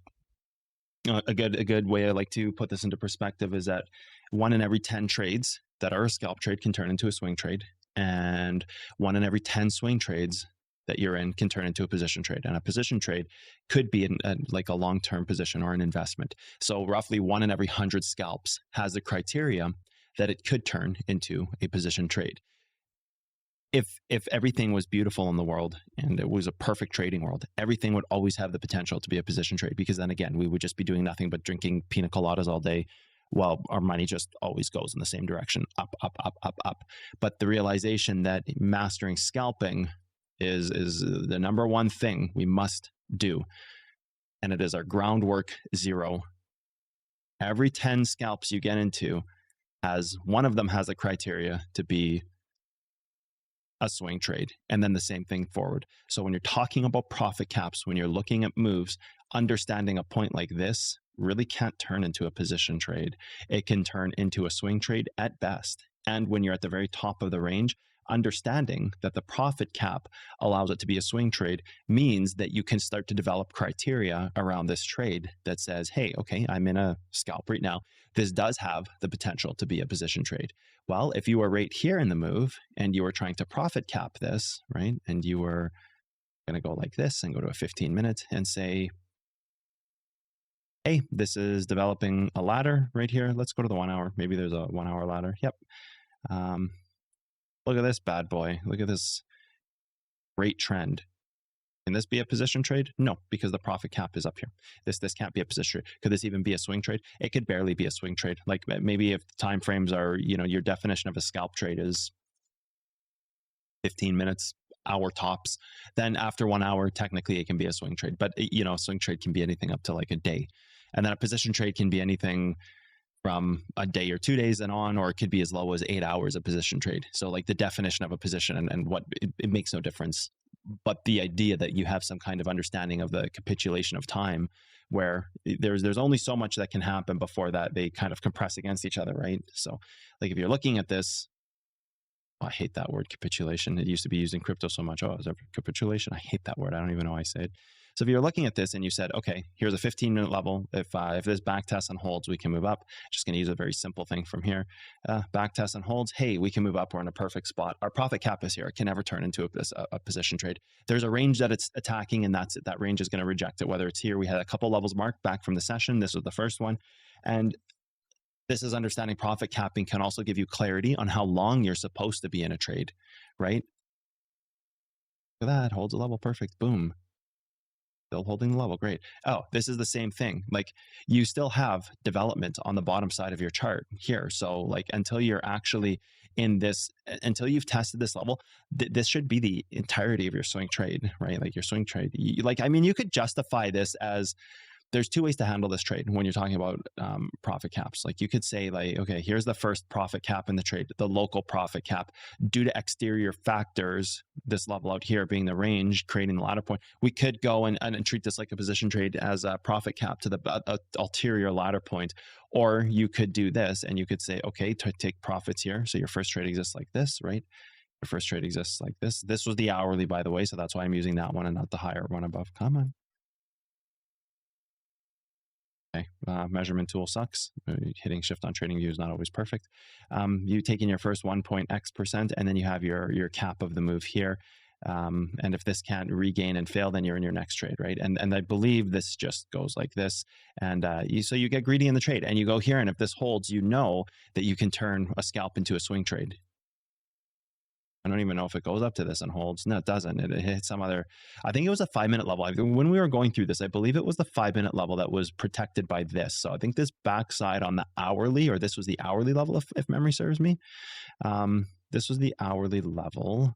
This was the hourly backside, and inside of that, there was like a 5-minute level or something like that. It had followed that perfect trail of 5-minute levels, like from back here to this right here. Yeah, it had followed the reverse, or you could even have just been simply on the front side, and it held its move. So yeah, going back to that day, this was the thing. But like profit caps, the great thing about profit caps is they give you clarity on what you're supposed to be in that trade. Like if you're entering here, like this isn't going to be a scalp trade. It's the very top of the range, right? Let the scalp parts of the move develop, and then you can justify one exit and then re-get into the trade. But you know, going back here, this can only possibly be a scalp trade if you're trading from back here to the top of the range. Like what we had done earlier, again, God, I'd be going back to here to the 6th it was. So going back into the 6th where we took that position, you know, there's two parts of this: the scalp that exists to here based on the interior profit cap of that trend. And then if you break that and move up, the swing trade that it would turn into. So when you break this range, it just automatically makes it a swing trade. So then we'll get into that tomorrow with trigger points, but like you're right here in the move. And if it breaks this interior trend, that automatically takes it from being a scalp. What would be an exit here as a scalp, right?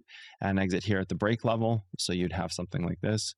This is possibly creating it as an origin. Doesn't quite test it, but it breaks the 4 hour. And then it instantly turns into a swing trade. So profit capping can really give you a lot of clarity too when you're trying to define what type of trade. So this is all a part of becoming a professional day trader, which is the stuff we're getting into now with these accuracy boost sessions. And like, how many scalps should we be in before we consider a swing? When should we take swing trades? When we should take swing trades is a really interesting question, because swing trades aren't just like, how do you guys define swing trades? How do people even define, oh, I want to make this into a swing trade? It's just a good price, quote unquote. It's just a good price. It feels right. It looks like it could move up. Like, how do you define what could be a swing trade after a scalp? If everything starts as a scalp, one decision made down on a 1 second time frame, all the way down to justifying the best part of a move or whatever can support that next part. Like, how do you justify a swing trade then? Well, profit caps can help. That's one really big one. Profit caps can help because it shows you the total bind of the move, which gives you usable data to say, well, if it can go to X and we're still 3% away from that, what do I have to break to get there, right? So like, how do people even define position trades and swing trades? They just buy and just hold forever in spot? Well, we're leverage traders, and for those of us who aren't, you will be one day. Trust me, it won't be enough to trade spot when you have accuracy. It'll be too boring for you. We're leverage traders. How else do you define it? Well, you define it by starting to create criteria that allows you to see where the total parts of the move can go. To see, first off, is this a possibility? Yes or no? Yes, it's a possibility to go up here if you break this part of the move down here, which is exactly what we were looking at that day. Unfortunately, I don't think many of us stayed in that trade, but it doesn't matter. You just play the next part of the move. And the next day we came in and we caught this part of the move down. So that was perfect. And then, you know, money's being made hand over fist. And that doesn't matter if you caught the whole piece.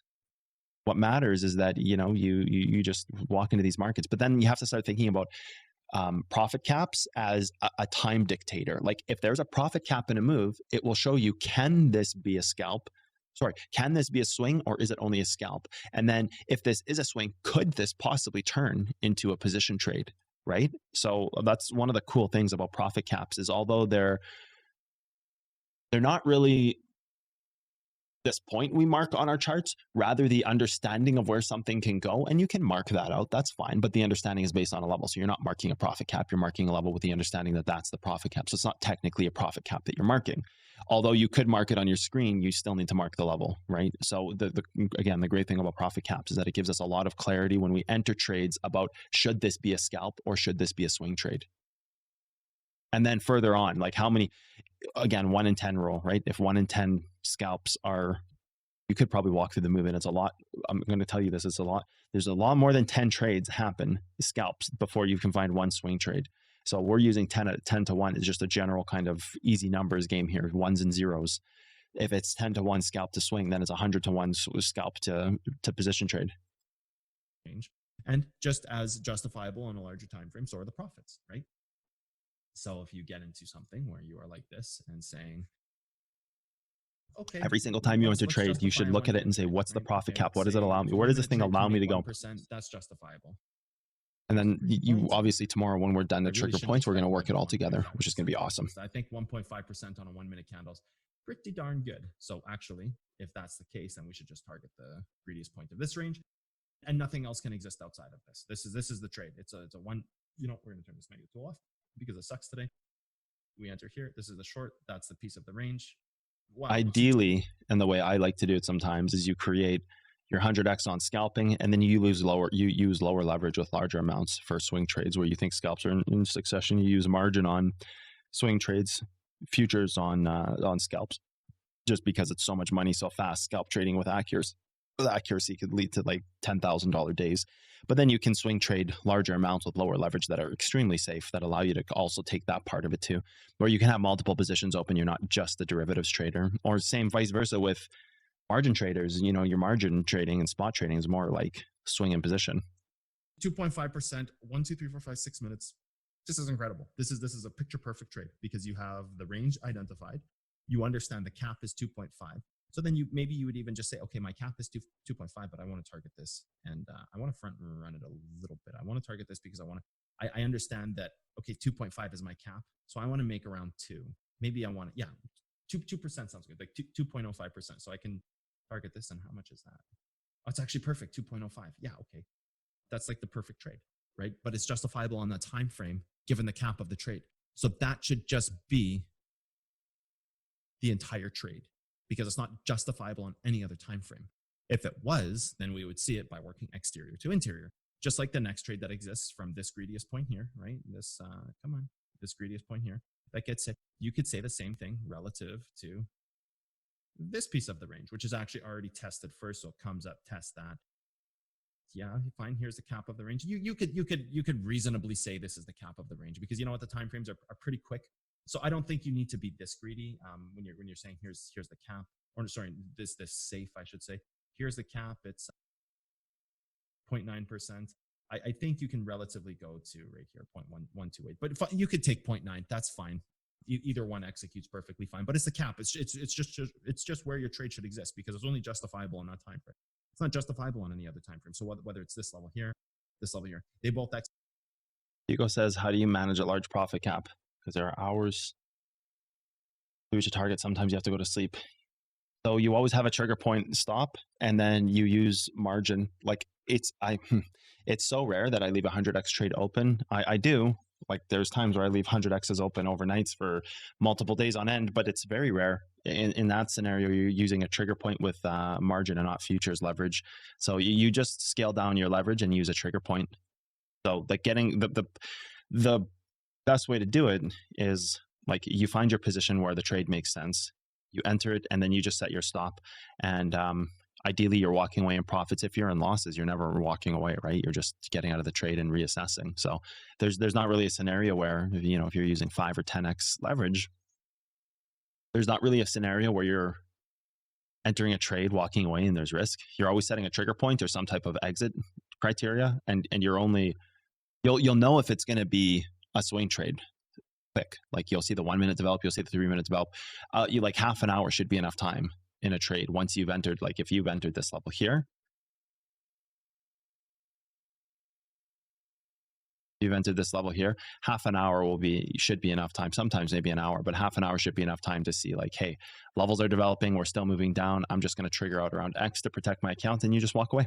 Because if worst case scenario, you trigger out in a small profit, even if it's, you know, just $20 just to pay for lunch, even if it's just $20 because it completely goes in the opposite direction and you were wrong. It's, you know, you just set a trigger point and you allow every scalp. You enter 2 positions here. You enter a futures trade here and you enter a margin trade here. And the futures trade, you can just exit whatever local part, but the margin trade, you allow it to mature, and then you set your trigger point.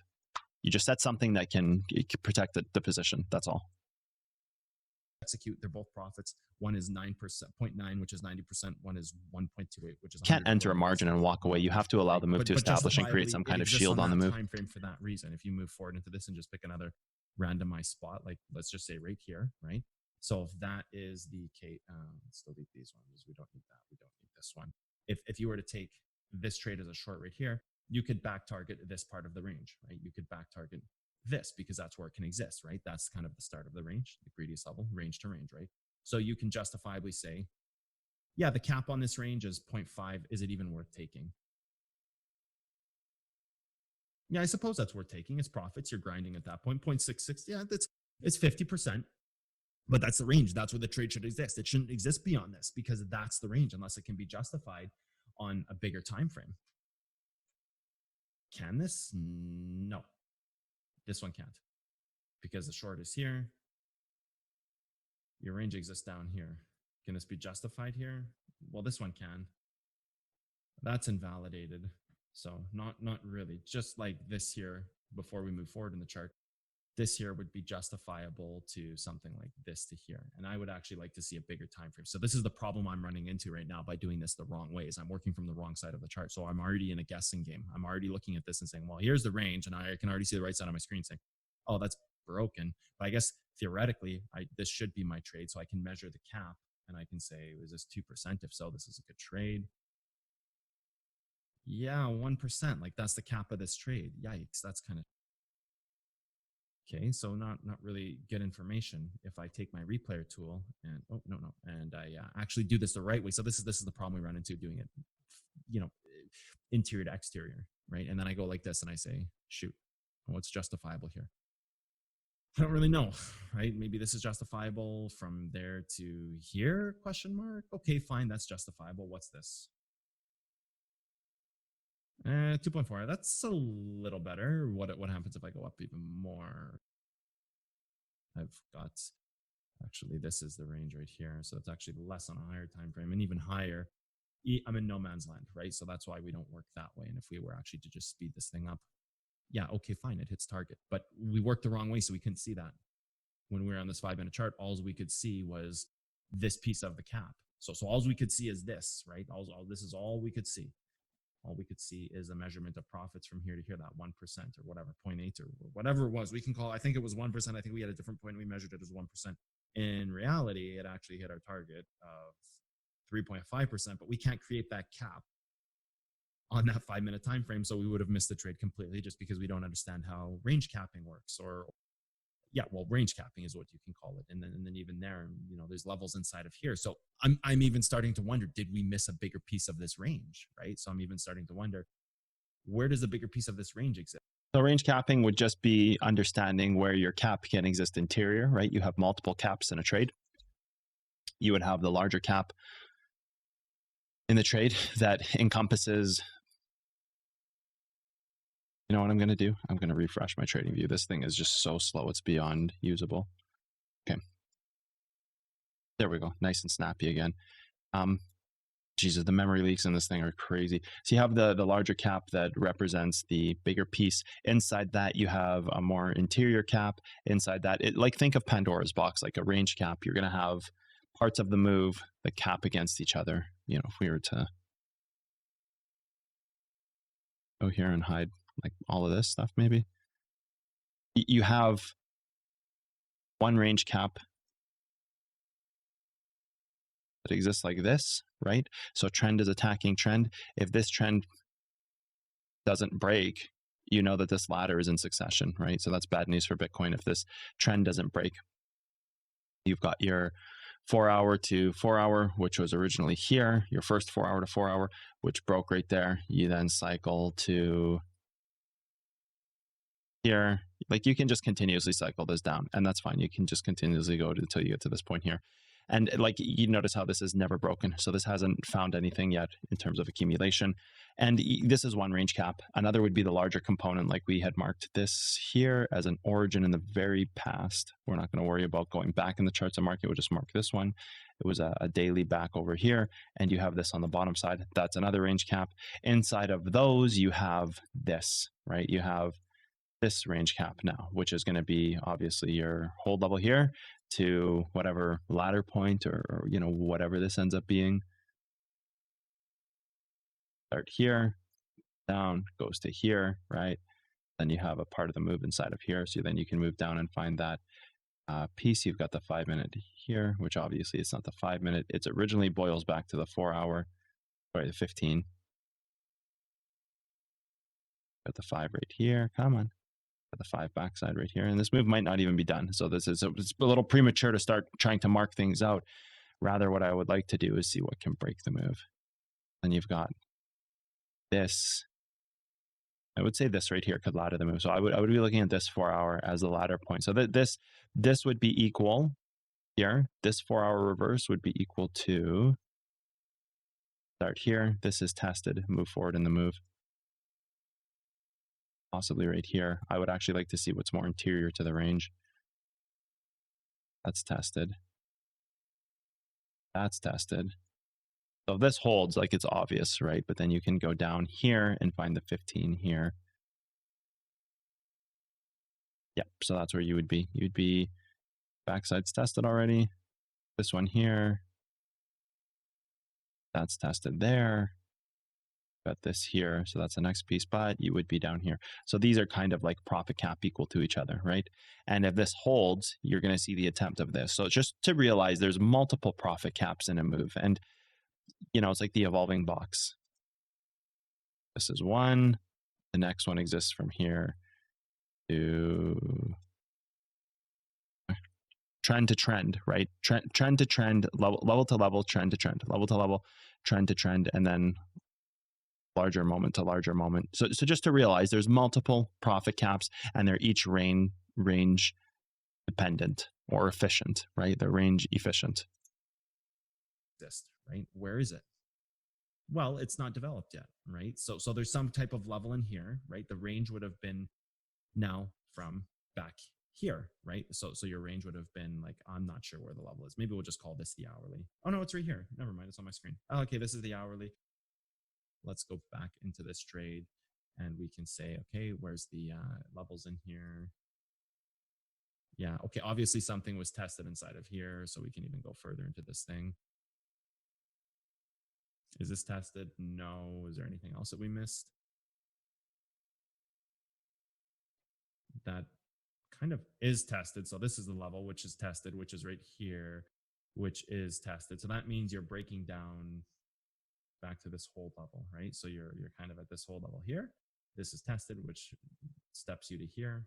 Come on, which steps you to here, which is tested, which is bringing you to here, which is tested, which this piece of the range is polarized. So if this is lost, this 8,600 level, you can kind of expect a pullback here, right? Like you can kind of expect a pullback if this range is lost. So when we go back to this hourly chart, you know, you're going to be somewhere down in that smaller piece again, right? Like let's actually go back to that time frame here, right? So let's see what happens. Maybe not on a 3-minute candle. That might take a little too long. Aha, levels tested pretty perfectly. Possibly front ran a little bit, but it's tested almost picture perfectly.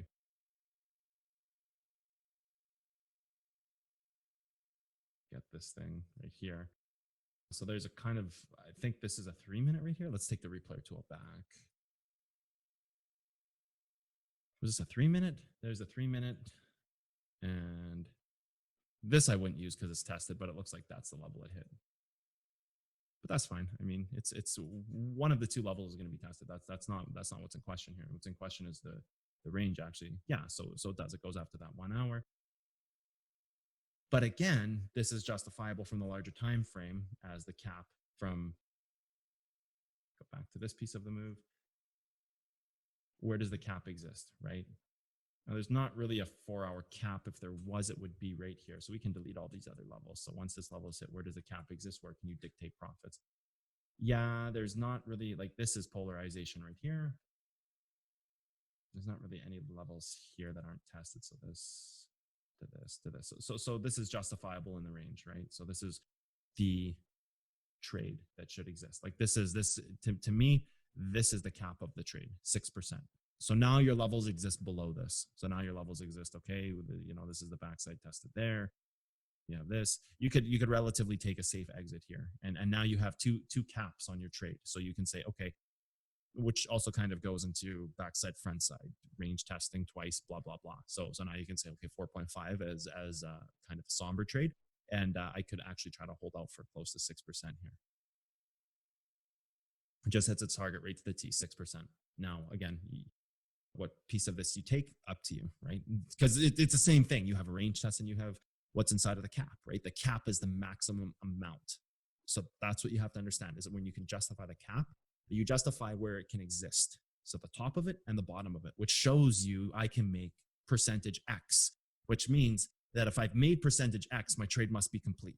So if my cap on this trade was 6% from this point, from magnet tool, from this point to this point, if my cap is 6%, if I'm in this trade looking for 6.5%, I'm out of my mind. I'm going to lose money after, like, I'm not going to lose money, but I'm going to lose the profits. I'm going to miss my targets because the cap isn't no longer justifiable, right? But it's justifiable from the higher time frames down as you go into a move. Just like if you're on a 1-minute chart, you can expect kind of like 1% is pretty good for justifiable 1-minute move. If you are in a trade where the cap is 5.92 and you're saying, I want to take 6.5, guess who's not making money? That's you, because you're not seeing the cap of the move, right? It's kind of like where the range can exist inside of the trade. So that's how you have to look at trading, and when you're trying to justify targets and exits, right? Like we have these other things we'll talk about in the future, such as trigger points, uncapped ranges, these other things that give us more information. But for now, like you have to understand where the cap of any given trade exists in order to see where the profits lie, right? Again, if 5.9 is a cap and you're waiting for 6.5, like I said, you're not making money, or you have to settle for 3% when you could have had 6, right? So caps are a great way for us to see targets. Caps are a great way for us to see the maximum range of a trade, right? Like what can exist and what's justifiable. Again, going back to the time frame that we are on, if we're on a 1 minute chart and taking 1 minute levels without understanding the cap of the move, then create a 1 minute cap and take a 1 minute move. So a scenario where this might make a lot of sense is if you're trading for an hour at a time. If you have, for some reason, your schedule is really fragmented and you have 1 hour to trade, 1 hour break, 1 hour to trade, 1 hour lunch, 1 more hour to trade, 1 hour nap, 1 hour to trade, pick up my kids for an hour, 1 more hour to trade. So you're kind of in these segmented 1 hour, 1 hour, 1 hour, 1 hour routines. Your caps exist in the 1 minute chart. So you have to understand that, hey, my cap can only exist on the time frame that allows me to trade. Therefore, my profits have to exist within that cap. So again, an example of that, we can just take a random spot on the chart. Right here looks good, and we can go back to here and just pick this top to this low. Fine, something in there. And we can say, here's the cap of here's the top of the move, and here's the cap of the trade. So if I'm going to take a trade, I should, and there's even caps before that. So from this to this. So then I can say, okay, well, my cap on this trade is, no, mega tool's the wrong one. My cap on this trade is 0.86%. So once I make that, I should be happy. And then you have a pretty relatively smooth trade because you're just operating within your cap based on your own time parameters. And then you can just say, okay, that trade was executed. Let's go to the next cap of the trade. Right here. Oh, that didn't execute because of back here. So now I can go something like this. I missed that trade, but maybe I can get into this one. And the cap of that trade would be this level here because it's kind of holding this, which means it has to hold that now.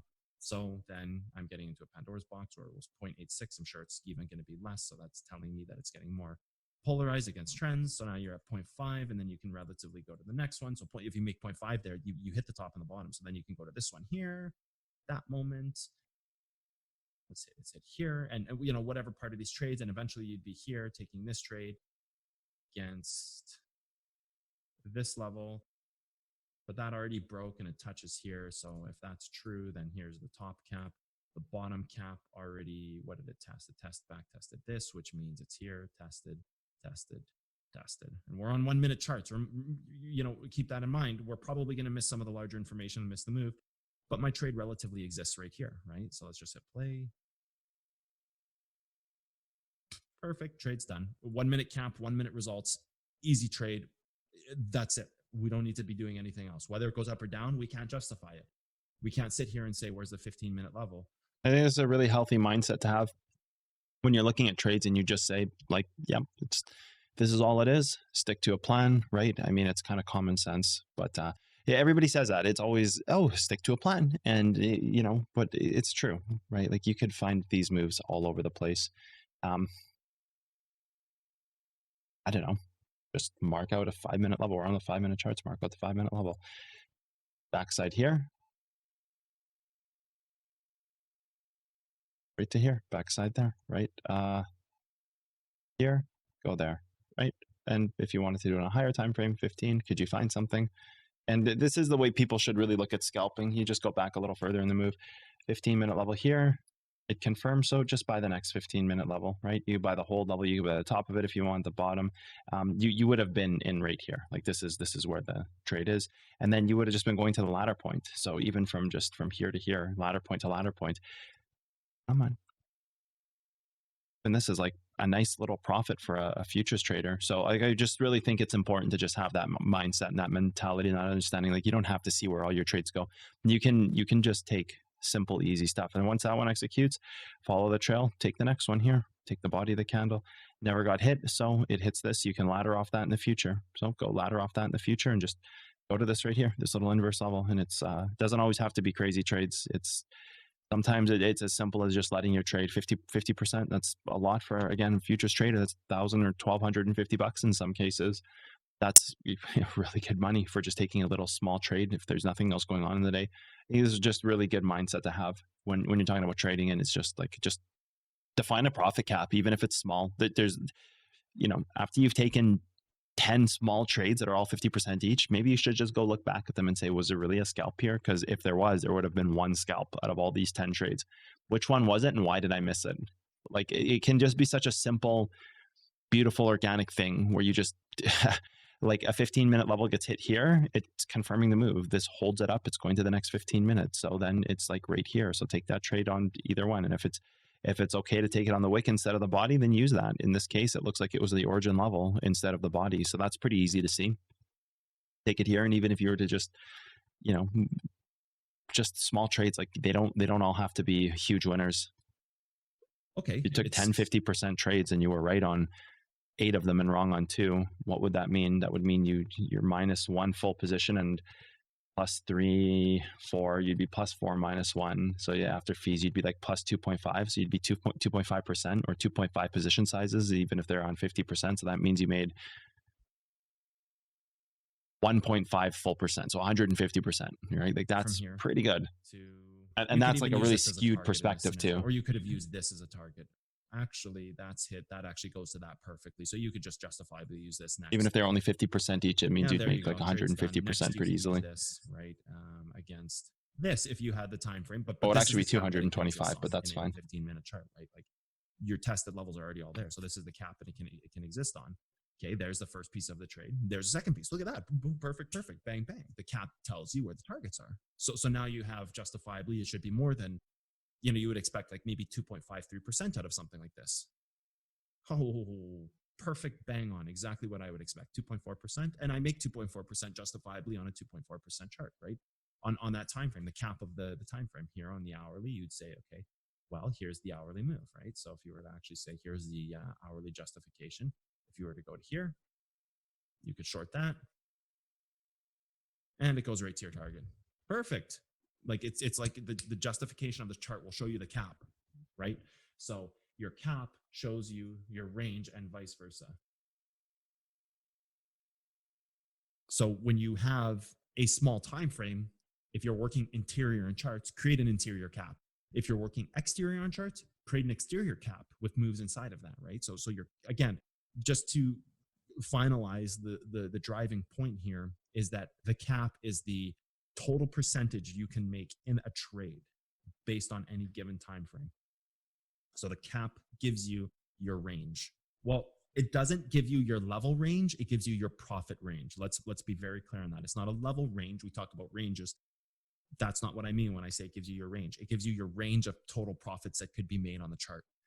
And it also gives you your time frame of where that expectation lies. If you're on 1-minute charts, then there's 1-minute expectations. If you're on 15-minute charts, there's a larger time expectation, you see? So if you're justifying it on larger time frames, realize your cap is bigger. It's going to take longer to get there. So you could maybe do something like this, justify it on an hourly, right? So you could say something like this. Oh, okay, I can justify this on the hourly. Let's put the magnet tool back on and say, here's the hourly range, okay? Is there something even better in that? There's a 15-minute range. Okay, so this is starting to get into the top and bottom of a move. So now I can say, okay, where's the greediest parts of these moves? So here's my 1-hour level, right? This is the range. So this level does exist. This is the whole level, and it is there. It is present. Is the 4-hour? No, the 4-hour is not present. So we can work within a 1-hour cap because here's the level and there's the range inside the level. So my range could possibly be from here to here because it is a larger time frame. I can't justify this on a 1-minute chart. So I could say, okay, if we go down to this point here, this is testing a level. So maybe there's something inside of here that was untested, which there wasn't. This is actually the next 2 untested levels, but it's justifiable on the time frame. So I can use a larger range from this whole level to that piece of the chart. Now we can find the deeper range, the greediest level inside of that range, which is not the cap range. The cap range is this. The cap range would be this greediest level, right? Oh, come on. The cap range would be like this, right? You have 2 untested levels there. There's your cap range. That's the top and the bottom of the move. Okay, so that's the range, in which is close to 7. We can round this up and say 7%. We'll just say 6.5. We'll call it 6.5% because it's not, because I think I mismarked. Well, let's do that one more time. That's a little low. Trying to line it up here, there to here. So we can call it 6.5%. So there's roughly 6.5% in this move justifiable on this time frame, which gives you your profit cap. So this is the cap of the trade, right? Then you have the level range and the cap range. Total, we can make 6 point whatever it was. 6.5 is our total profits we can make. We can't go over that. If we're expecting 7%, we're stupid. Like, it's just not, it's not possible. It exists outside of the range of what's possible in terms of your profit cap, right? So you can't make that in this trade. But what you could make is 6.5% from greediest level to greediest level inside of the level range, right? And then it just does exactly that, right? It does exactly that from range to range, which would just give you your next kind of cap point, right? Like, you know, the trade caps here or here, back here, possibly back here, backside, front side on a smaller time frame, but the cap is right here, right? Justifiable on this time frame, the cap is right here, which is actually perfect. That cap actually gets hit perfectly inside of that part of the trade. It's actually hit right to the T, and then it does actually go after that greedier level there. And then so forth as this thing plays out, right? So forth and so forth as it's going on in this move, right? So you can see how the cap will give you the range of that move. It gives you the exact profits that you can make as long as you can justify it on that time frame, and you could give it that time frame cap. Nice math skills. I'm pretty sure they were off. I was just doing what did I say? I think it's actually 275%. Not, what did I say? 225? I think it's 275 actually after fees.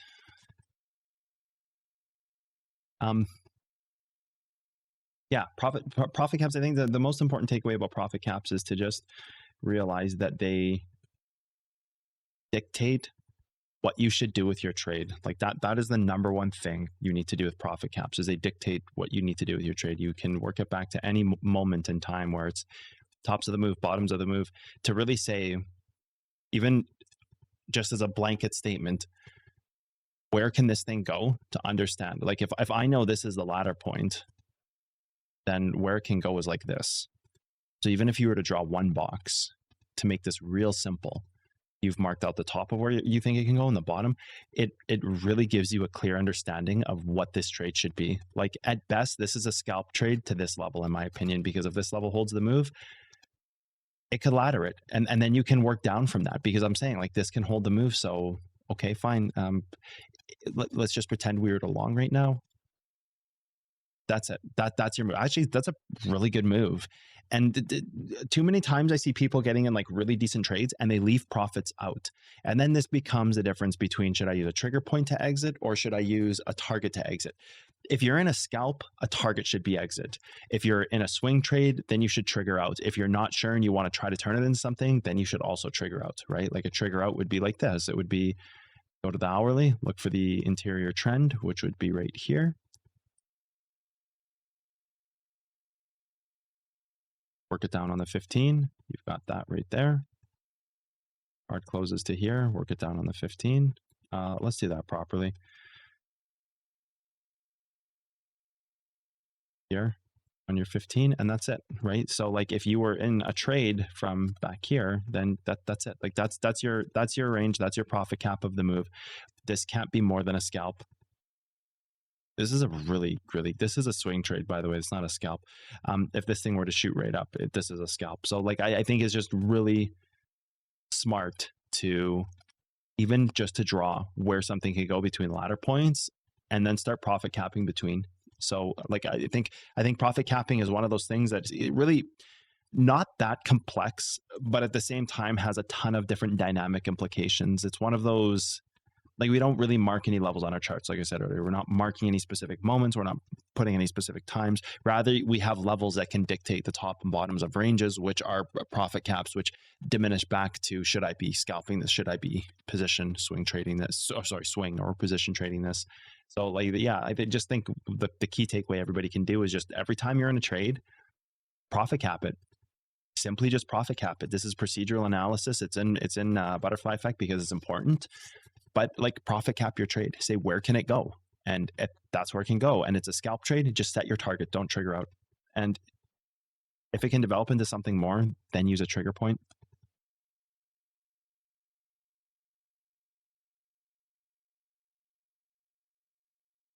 Have any questions on the day? Today's a light lesson. That's why I wanted to get through 4, but we're going to be doing these 2 tomorrow morning, trigger points, because trigger points and profit caps, they're like the 2 things that work together. It's why they're back to back in butterfly effect. Once you have your profit caps, you can think of those as targets. Like a profit cap is your target, a trigger point out is your trend, right? And it's the way in which you can use them to trade.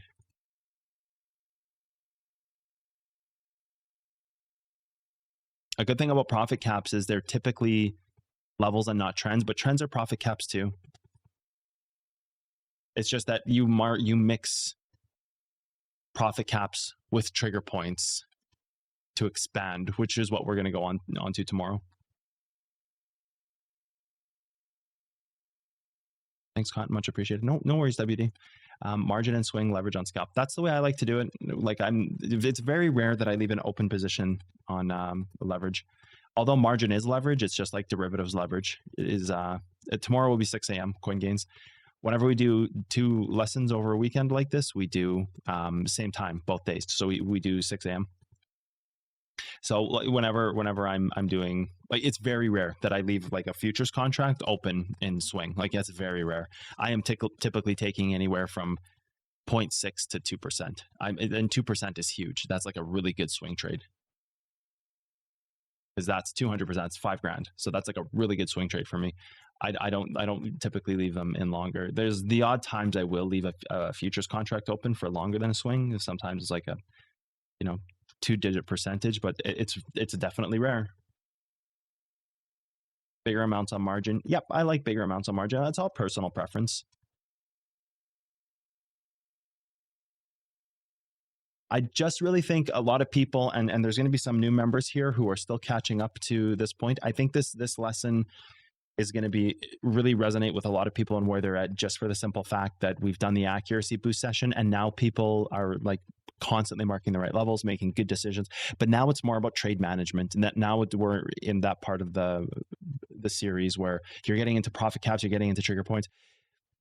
Like this level, you mark it, but what do you do next? Like, what's next, right? Like, that's where a lot of people are really going to be at right now. Like, we marked whatever level it was that we had from the live session. It was a little higher than this. I believe it was like right here or something, or right, maybe it was this one. I believe it was this one. Yeah, 850, right? That's the level. But it's like, okay, you've entered this position. Now, how do you manage it properly? How do you professionally manage this position? How do you have an open position and start looking at, all right, what is the best case scenario I can get myself into? You're in this trade, how do you manage it? Right? Like, imagine you could do like this system where you could mark levels and trends and be super accurate and take the perfect trades, but then just pass the responsibility of managing that trade to somebody else. Like if you had like a business of, you were to create a day trading business, say Kardik, he's got this cool office and stuff going on right now. Maybe he has a guy who's really good at TA. Maybe he's a TA guy and he just opens positions for his whole entire team. And then he passes off the management of positions to other people. Like you have to think of it in that way. There's a way we manage positions and there's a way we enter positions. And these are 2 different things. So trigger points, and I believe there was a lesson we did. Polarity kind of is the emerging point. Polarity was the last lesson, that kind of merging point between doing your technical analysis and now getting into trade management. This is like a higher level of trade management. Now, imagine you could just pass it off to somebody. You'll always have awesome entries, but you don't know what the hell you're doing. And you're always just kind of like, well, I could have made 2%, but I made 20.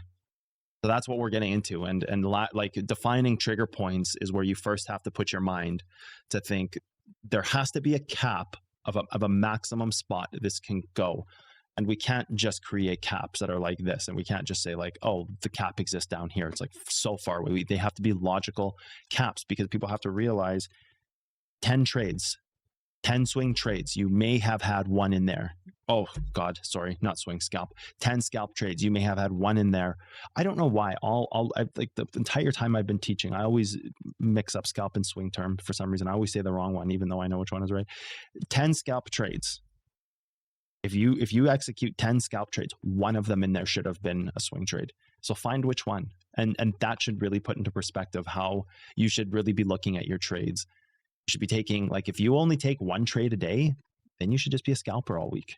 And like maybe once every 2 weeks, you get into one trade that you could leave open while you walk away for lunch, right? Like, put it into perspective that way. One trade a day, sure. Every 2 weeks, you get into one trade that you can just let sit. If you're letting these trades sit all the time, you are simply not managing your trading properly.